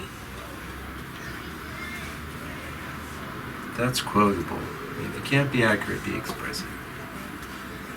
Being accurate is almost always some sort of strain. Although I'll tell you what, that's one reason I'm always stressing the paint all the time stuff. He has like a mass there. I have a chunk there. Alright, good, enough of this close-up stuff. I just wanted to have some control back here. I'm going to go back into the ochre off to the edge and bring in the orange off the edge because I like what I have, but I want something nice, you know, and I want to. I'm painting my transition tones now, so take the time. Don't be in such a rush. You know, and you notice you might go, oh my God, I'm not going to watch a 2-hour video. Well, hey, if you're paying the prices I'm asking for this, which isn't much, by the way. Oh no, you can look in the store for 5x7s and see what I charge. You can always send me an email. People have done that, and I'm happy to sell you my paintings because, you know, hey, we're living the dream, right? Living the dream. Life is beautiful. Okay, so one thing is like, that's one reason I'm zoomed out. He's got all this wonderful transitions here where I have like this straight line, but it's okay. I'm gonna install some variants here.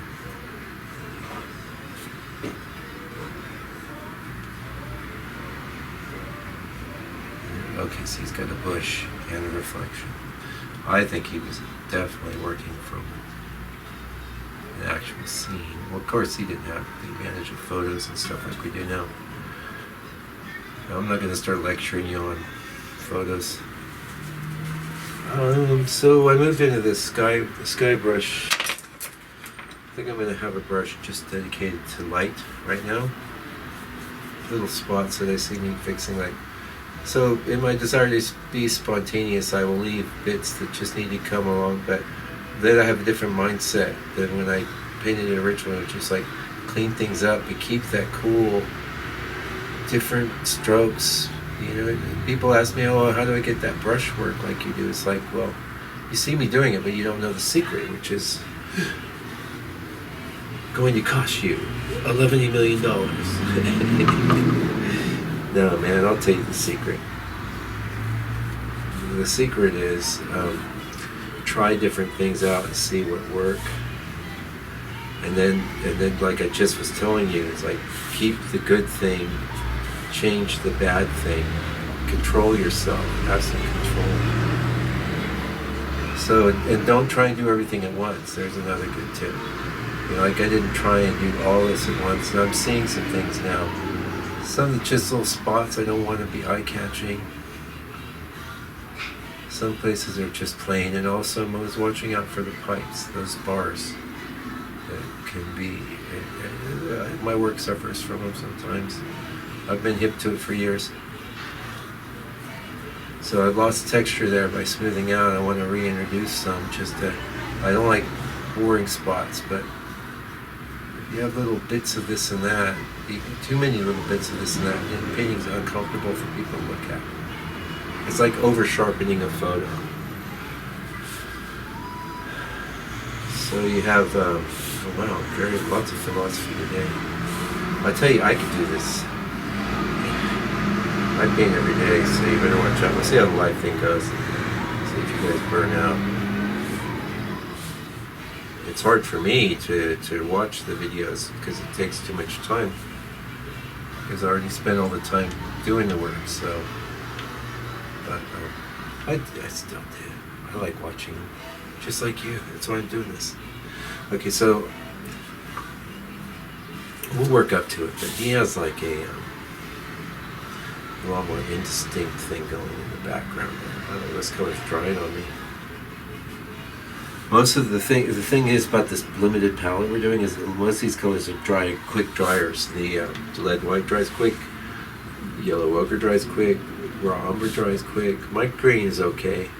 This one's okay, that's really slow. Burnt umber dries quick. This stuff's not that quick, and this is quick dry black, so it'll dry quick. And our grays can be quite slow. The gray, by the way, was a blue stand-in. And if you told someone that you painted this painting with zero blue, they go, oh my God, this is what they did. I'm telling you. This was the blue of the Masters was gray. Big tip. Well, tip if you want to. And I want to do a few little interesting strokes. Also, I don't like how just lightly having a little, because that black is dry. Whoop, we're losing our picture. Because that black is dry. Just a few smacks, random smacks, transition. And I know what he did, and you know what he did. He did bigger, and what he did was him. This is where we bring in tree. Also, time to. So we had very feathery edges. I can do an impression of that because we had the right color on our brush. A little more reddish and oranges there, but yeah, hippie. Okay, so there's another tip. You're getting this one, the same one. I probably say it every time. It's like, just move on. Just move on. Quit being a tweaker. No one wants to look at your tweaky bad painting. But they might want to look at your fresh, expressive painting. It's not completely perfect, but it's at least an honest statement of how you saw things, and you did it with the right intention. And you kept things moving, and you kept things interesting. Then at least they there's at least an emotional exchange, but what you get if you overwork things is just choke the life out of it and kill it. And clean up the palette.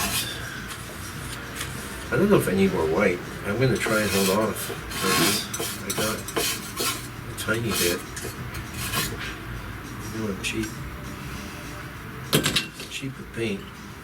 I like to waste things. I mean, I remember, I like good paint too. That's the other thing. Got some giant chunks. Yeah, so a good breaking point because you can see we've done the sky for the most part. There might be things that pop into my head here and there. Notice I was going to do some scritching here, and I made sure to wipe this off. What just totally sucks is when you see an area like this that you want to do some little scritching with, but you got a dark color on your knife. Oh no, that sucks. Yeah, no good. Yeah, you see, scritching will just break things up. You keep that good thing. Yeah, nice. Just, you don't want every single little bit eye-catching, but you want to.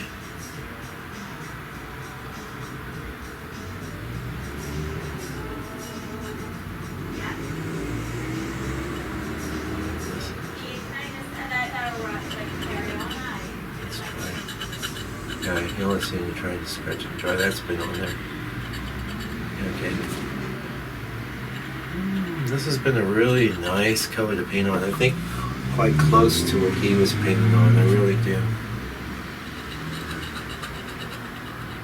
Remember we got that straight line in there a little while back. I didn't forget it.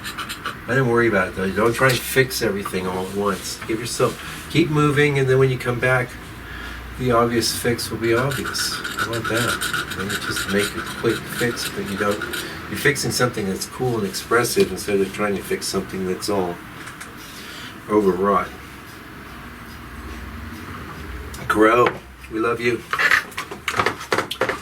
Sorry for the chair creaks. Sorry for the chair noise. Da-ba-da-ba-dum. Help. If you haven't liked yet, go ahead, like. Give me your like. Please. Heck, if you got this far, you like it. Come on. Don't be so stingy. Give me the like. Give me. Oh shit.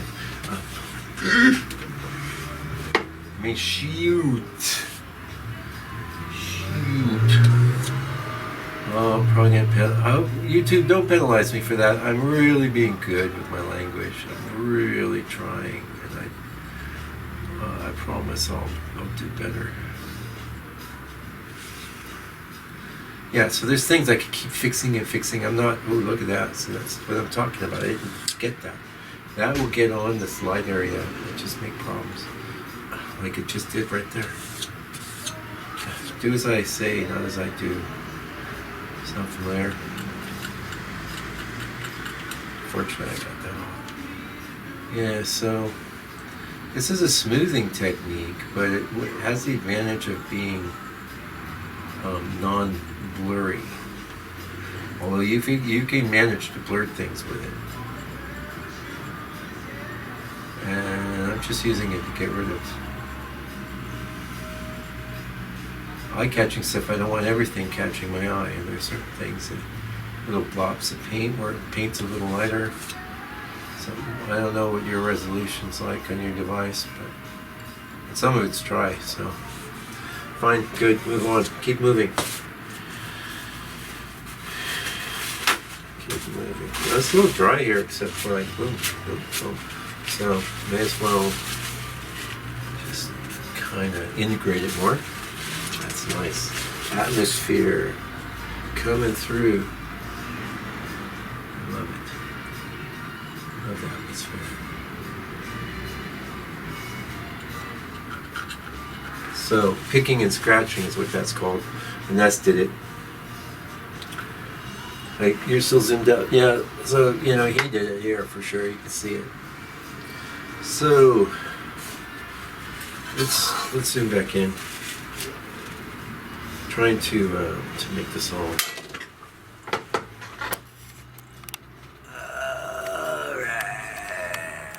now a little bit out. So if I lift that palette, some tea.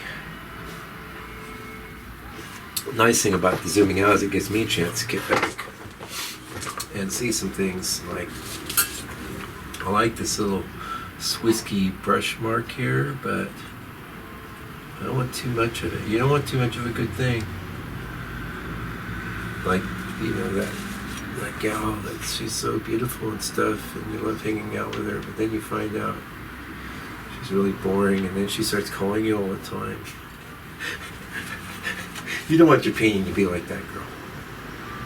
It could be a guy, by the way, not to be sexist. Equal opportunity paint studio here. And we realize that all of the sexist can be silly. Alright, so let's wipe this off. We don't need all that. We're going to keep this. I didn't keep much of what I did with the sky. I like. Actually, I'm going to put a little squirt of mineral spirits. Gamsol, the king of mineral spirits. No odor, does a great job. I'm quite sensitive stuff. That's why people, it's like, oh, I can't oil paint, I'm sensitive. It's like, you gotta try Gamsol.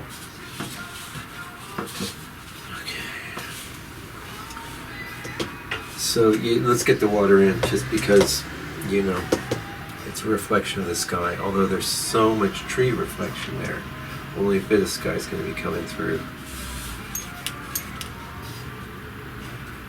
Yeah, it would be great to have a camera on the palette as well. Maybe we'll do that. We'll see. Now, you know I'm going on vacation, so you'll be jonesing, man. You'll be jonesing for some. Right now you're going, I can't keep up with all this. Forget this guy. That's good. You don't have to watch everyone. I understand. Look, the way I operate is like very simple. If I'm doing it, I'm doing it. If I'm not doing it, I'm not doing it. If I'm sharing what I do pretty much live, to me, it just makes sense to keep it up on a regular basis. Build up something. Yeah, cool.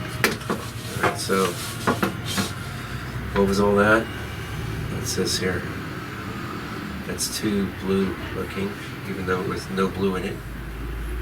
But it's going to seem blue because of everything that's surrounding it. So, Tuta, the old ones of you there when I tutored the turtle, you know, Mr. Wizard, you always go Tuta, Tuta, Tuta, Tuta, you silly turtle. All right.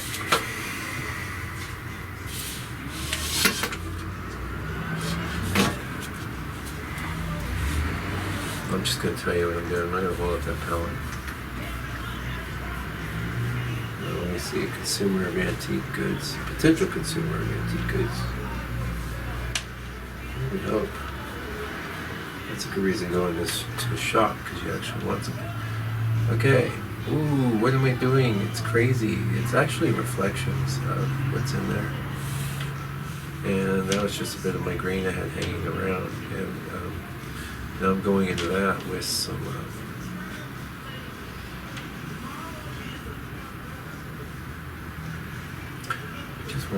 I don't want that harsh. I gotta get rid of that hard line.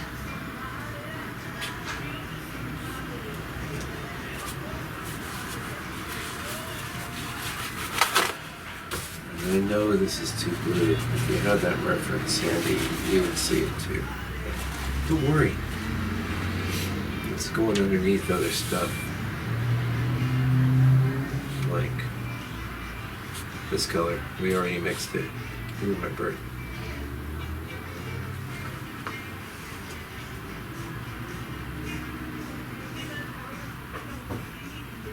Too much.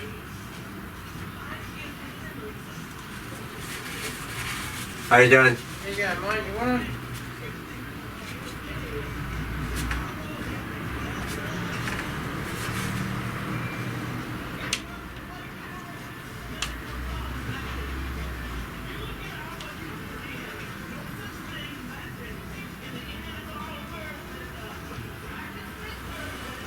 Give us a rest for a minute. Okay. We're back. What do you think? Hey? I'm standing back.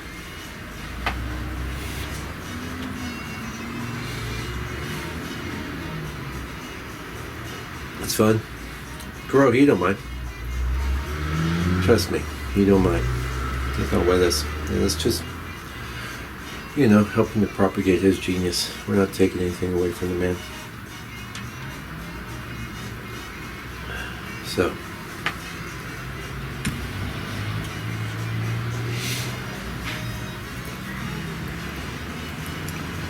Yeah, back into it there. I'm going to zoom back in.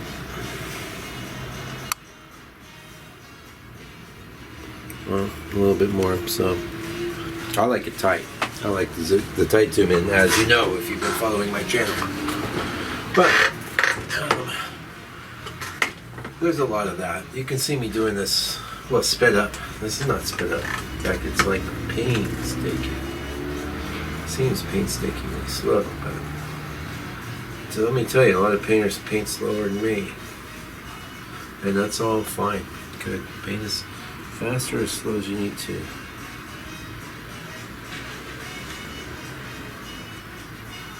So I don't need to reinforce that as a straight line, but I need to. It's got a lot of tricky little stuff. I don't have a lot of room. So you're facing that all the time in your painting, and if you get too delineating with things, your paintings really look terrible. Nobody wants to see that. So you have to find a happy medium between delineating everything and just kind of getting a note. Think of each stroke as a note in a composition, right? This composition is Corot's composition, but I'm playing it, right? I'm playing it. So you make a copy after this, you'll be playing it. If you do, don't sit there and try and do what I do stroke for stroke. You kind of just want to get the meat off of what I'm doing. Yeah. So actually it's not so bad that black's dried. The great thing about this undercolor is like I was telling you, I do the smallest amount of green or whatever color over it.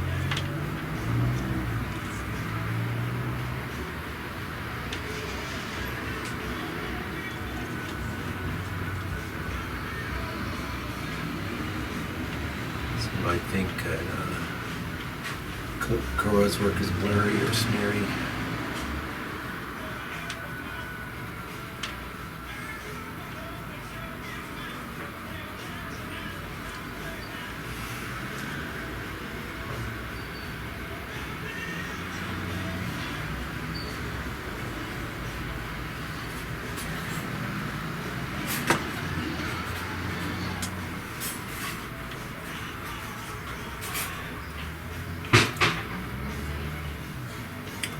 Funny, some people leave and then they come back.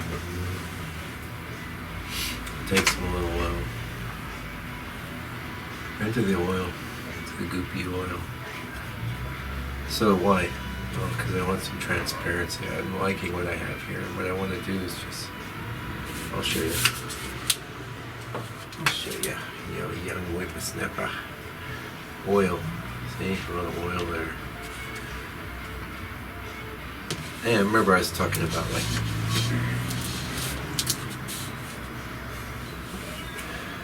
painting thick. Well, so.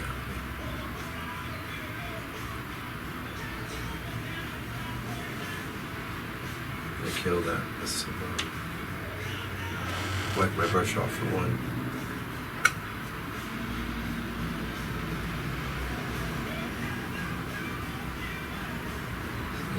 Some oil. I'm getting the Corot feel, but not the Corot way.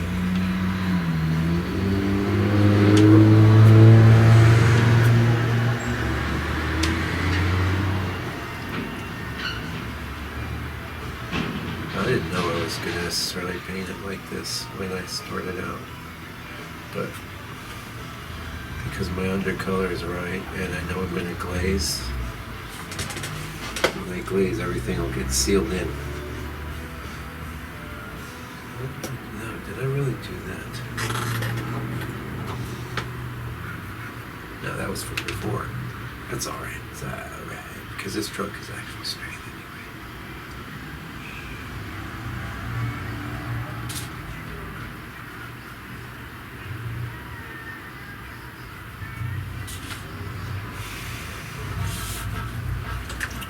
So the trick here is going to be kind of match what's there already. For a number of greeny mixy, pushing it a little green.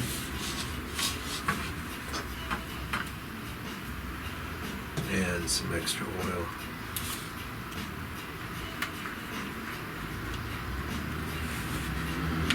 That's that extra oil.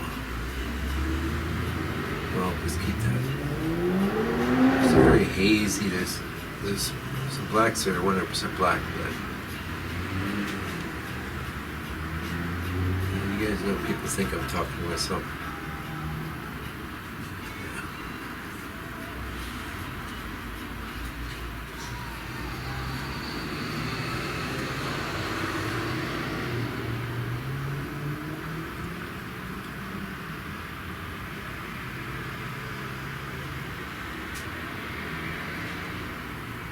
I told you we're going to leave a lot of that, and we are.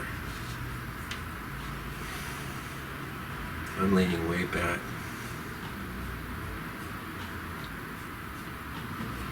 I have to get into some opacity there.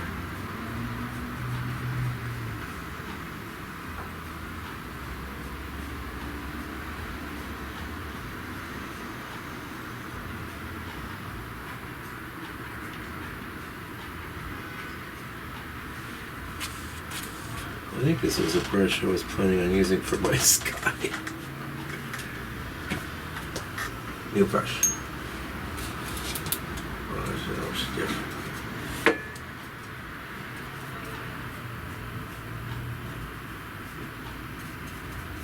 Hi. Hiya. How you doing? Good, thanks.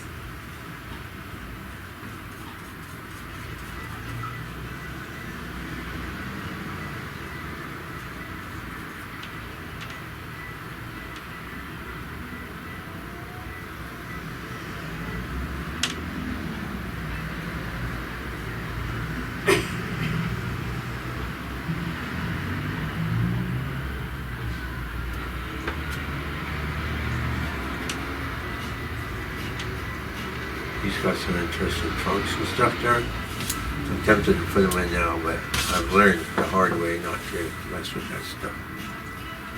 The sky brush, you go over there.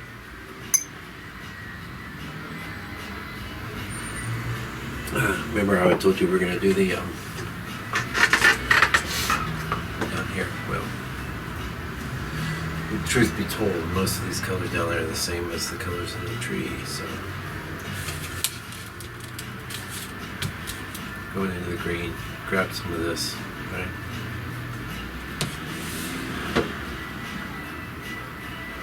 Now I know that's not quite the right color, but I feel like I need to get some of that underneath.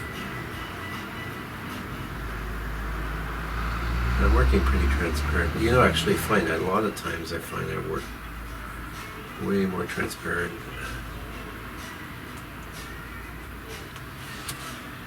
There's actually a house there. That might be too cramped to pull it off. There it is. And these blacks we're gonna go in and don't worry, we're gonna restate them.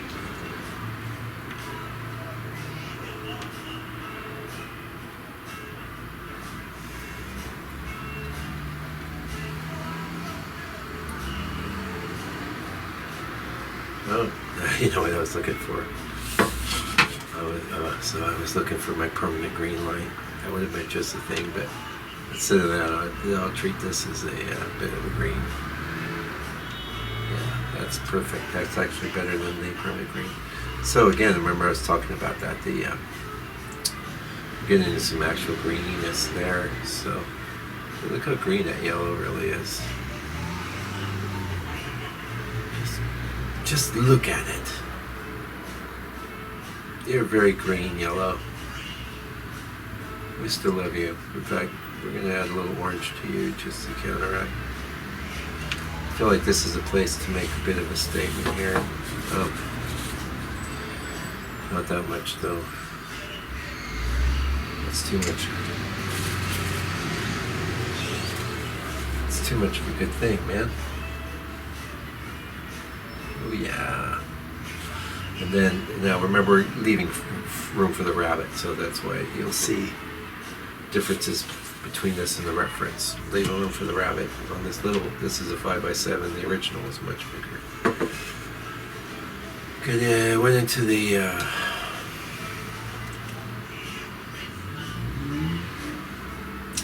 transparent earth thread.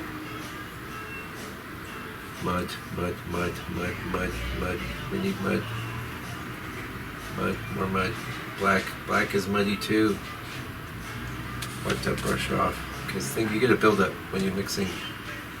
That's still not dark. We need to just get some black. So 2 colors on my palette are there to kill color. Actually 3 now. Black, raw umber, and burnt umber. Pretty decent color killer too in its own way. It's a little flat though, so I'm going to go in here. This will give me some. It's too flat. I want it dark, but I still want. I'm picking up some of the notes from old Corot. If I had Lizard Crimson, I'd be using it, but I don't, so I'm going to use some of this and some black. I'm going to wipe off all that gook on my brush. Telling the story of stuff going on in the shadows. And we're going to restate some of our darkest shadows, but for the most part, we're happy to lose a lot of them, because if you're looking at the crow like I am, you're getting a lot of haze. Time to get some of this green. Just honest green. Over the top though.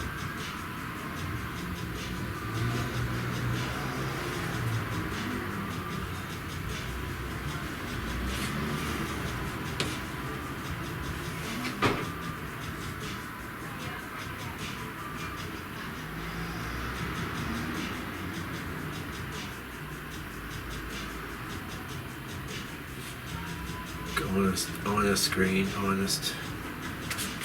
I'm actually wiping off my brush so I just get. Put this palette down for a minute. You know what I'm doing. I'm working with green, and I take these glasses off because I don't want everything things are getting a little dotty. So it's time to slow down and think about things that will not just work so quickly.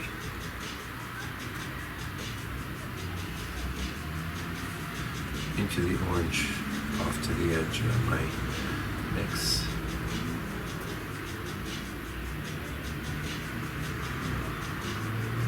Slow way down. There's lots of little specks in here, so it's time to start getting into some of that.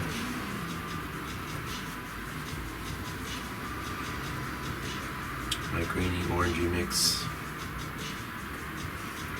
So lightness is not coming from white at all. White would kill anything you did here. Getting the light, the haze coming in. It's beautiful. Okay, I'm going into the raw sienna. Raw sienna, what am I saying? I don't even have that color in my palette. Losing my mind. I mean raw umber. I'm really enjoying working on the smooth again after so long with that texture. I like the texture because you can do a lot of shortcuts, but I like the smooth because I have a lot more control. So they're both good. Try both. I can do a study of this on both. I'm not gonna. Good. So here, one thing I noticed, like when I was dry brush, if I had a textured board there, I would have got a, kind of a pattern. That's okay. Everything here I have to install, which is very much more Corot-like anyway. Into the yellow, cadmium yellow, back into the orange because that was a little too green. It's a little too strong, but it's okay. He's got little bits on everything.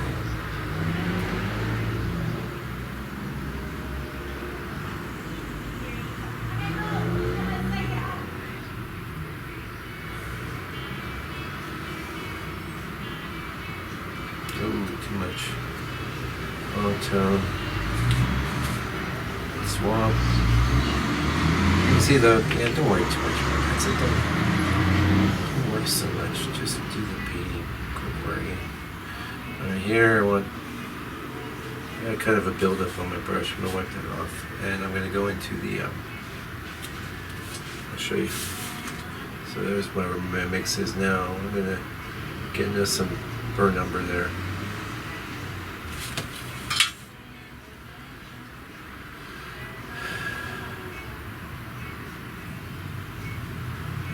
More red in it, so, and a little black.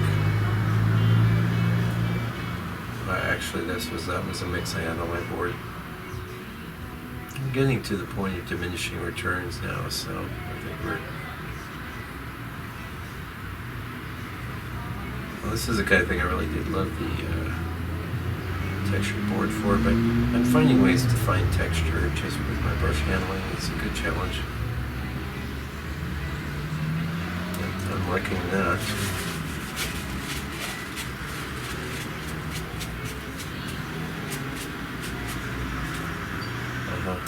Let's get some. That's not a bad color there. Perfect.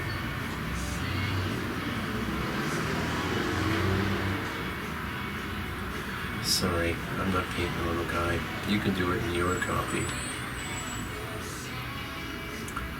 I just don't want to sit there and sweat the little tweaky guy because I mean it's beautiful that he did it. I love it, you know. But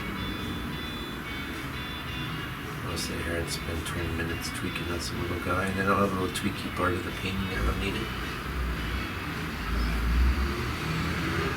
Into the CAD, which always has greenish qualities, but it's okay here. Just want to bring some in there, some life, little bits. So yeah, they don't call Corot an impressionist; they call him grandfather of impressionism. Look at this painting; it's so beautiful. Yeah. I'll be selling this one. Somebody will buy this. It's nice. It would look great in a gold leaf frame. I'm getting back into that. It's a little light, but that's okay. We're actually not super far off. Now, he has a bush here. I'm just going to take my brush with all the icky stuff that's in it off to the edge. Grab some black. Because there'll be color in it. It won't be clean, clear black. And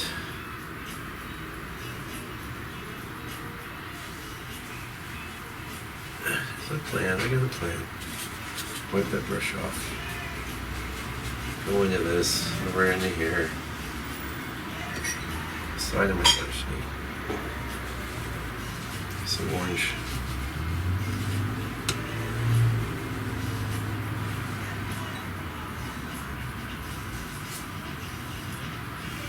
Wipe that brush off. And keep wiping my brush off with a piece of paper towel here. Yep, like that.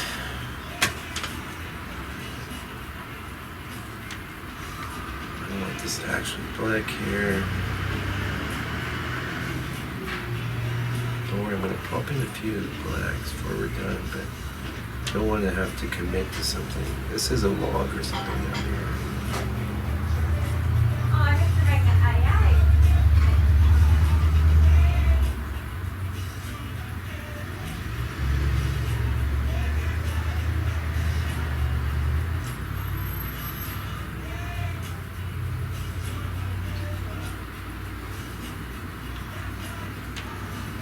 As we go over here, I think in just pure, some pure spots of transparent earth red.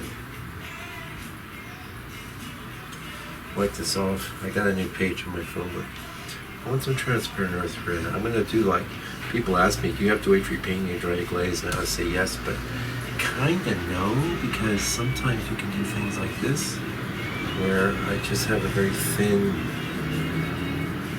bit of a very transparent color, and I'm just kind of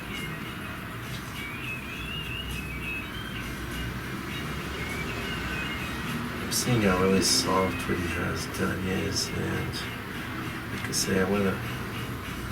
This is the kind of paint too. It's going really matte. And when you get a gloss on this, so you go there. It's like.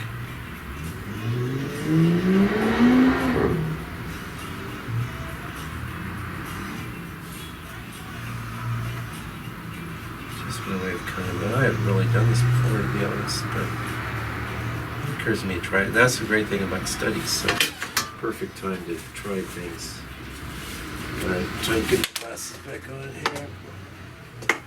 Oh my god, what do I do? Yeah, that's alright, it's all good.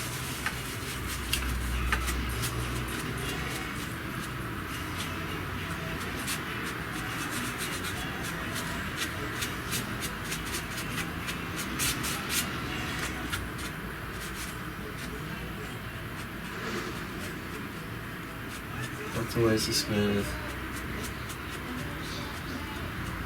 What you don't want to do, it usually doesn't look good, is a smear. Straight up smearing. Don't look good. I'm pretty happy with this. I'm kind of thinking, yeah, that.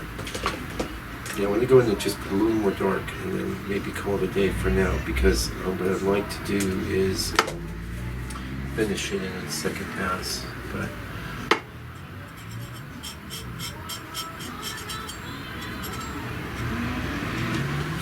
which means I might do some more things here, but I've ended up getting a lot of the underpainting coming up, and I've expressed quality a lot of times. If things are too in your face, you can scrape, do some smoothing that way. I don't know if he was a scraper. Not to mention Golden S. As far as being a big scraper, I'm a big scraper. I'm a scraping man. Yeah, I like this. Oh, I'm liking it. And yeah, so we could spend as much time almost on the second pass perfecting things, but starting with the glaze, you'll see the glaze would be the thing that's gonna just make this amazing. Totally amazing. Even if it's a light glaze. This is eye-catching stuff, so I am inclined to. And so actually, you notice when I said that, I started thinking, yeah, well, okay, in some ways I'm setting the stage for another pass. So I don't need too many facey details. I need things a little smoother, but again, when I'm smoothing, you never know, I could keel over on my way home. And this could be my last painting, so I want it to look, I like to leave things just, I'm not a negative person either. That might seem negative, but I think it's more just realistic. You want to realize that you may not always be able to get back to things. So when you leave them in a state that you won't be embarrassed by. I'm not the school. My school of painting is not. It's ugly. It's ugly. It's ugly. It's beautiful. My school is. It's beautiful. It's beautiful. Oh my God! It's amazing. That's where I'm. Yeah, I like that. I don't want to do too much of this, but I want a bit of a softening.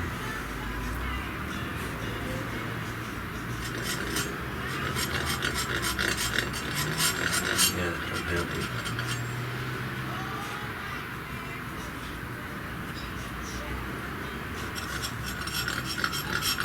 leaving room for things.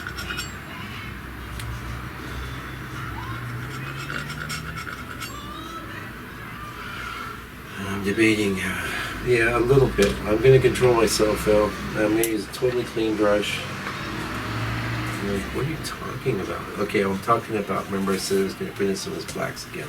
If I'm careful, because if I didn't do that and I just glazed this, I mean with some liquid or something, you'd see all the darks come back up because there's plenty of them there. But black is very transparent. So I can just go in and do a little bit there with some of this oil, this chunk in oil. Now this oil hasn't beaded up and filled up yet, so to me one of the big dark features of this is right here. I feel like it needs to be strong now. It is very strong and velvety in Corot's painting. There's a lot of amorphous whatever going everywhere else, but not here. And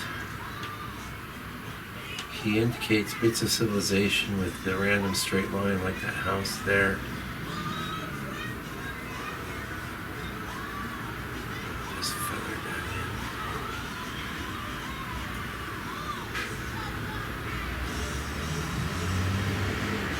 in. That's the reason for the oil, and it still wasn't oily enough. But I wiped off my brush, and my brush is much more whatever now. Something here. Oil.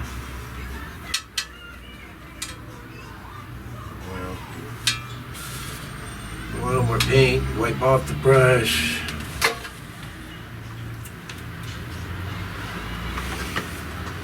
Yeah, so I was tempted to take off the glass. What I really need to do is sit back and get on the choke up on that brush handle. Keep in mind that we're seeing one thing, but everything's like what we're seeing a lot of now is the difference between something shiny and something matte. At some point when it's all shiny, what we're doing now is just messing stuff up. But that said, yeah, see, you just heard what I said. I clearly know what I'm doing. I don't want to get too nuts, but definitely wanted to address this.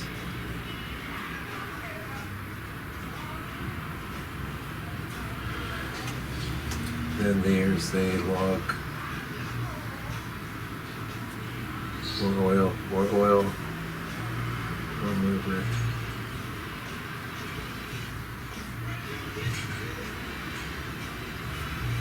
No, that's a move that would have been 10 times better on the textured board, but it's all good.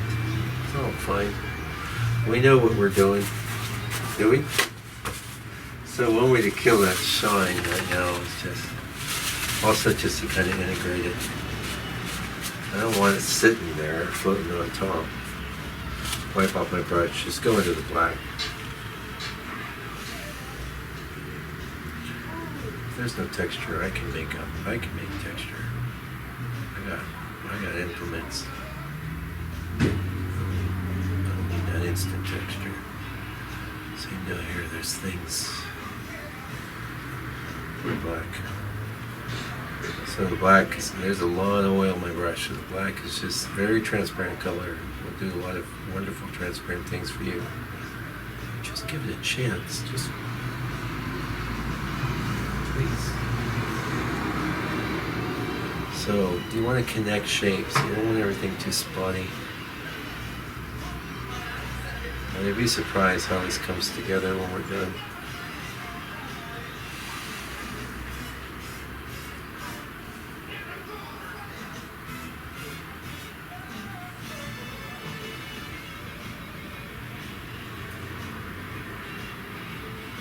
Start the process. I think there's a lot too much wet paint to get too crazy. Some nice squiggly stuff going on, but yeah. Honestly, I think it's probably not far from where we want to leave it. Vague. I want this vague. I don't need this all.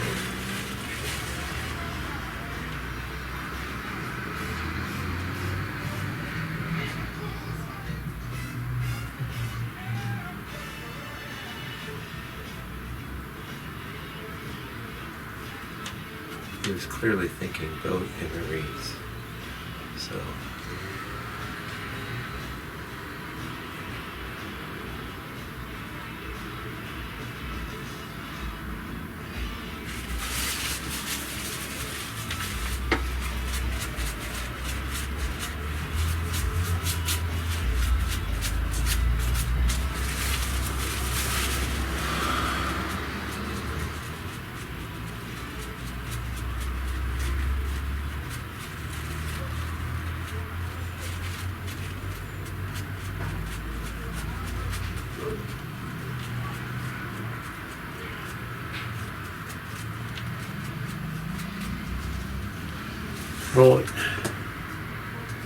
Well, what do you want? You want to zoom in for a minute?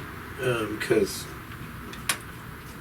pretty happy. I could keep going, but it's getting a little and a bit hard to judge what's happening.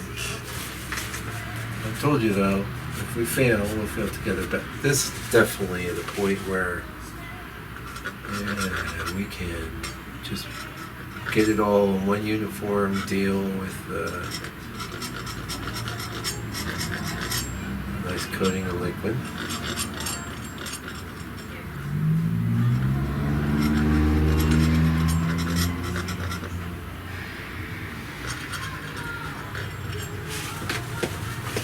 Right. Hello. Thank you for joining me today. I'll be back real soon with another video. Meanwhile, do me a favor. Take good care. Stay out.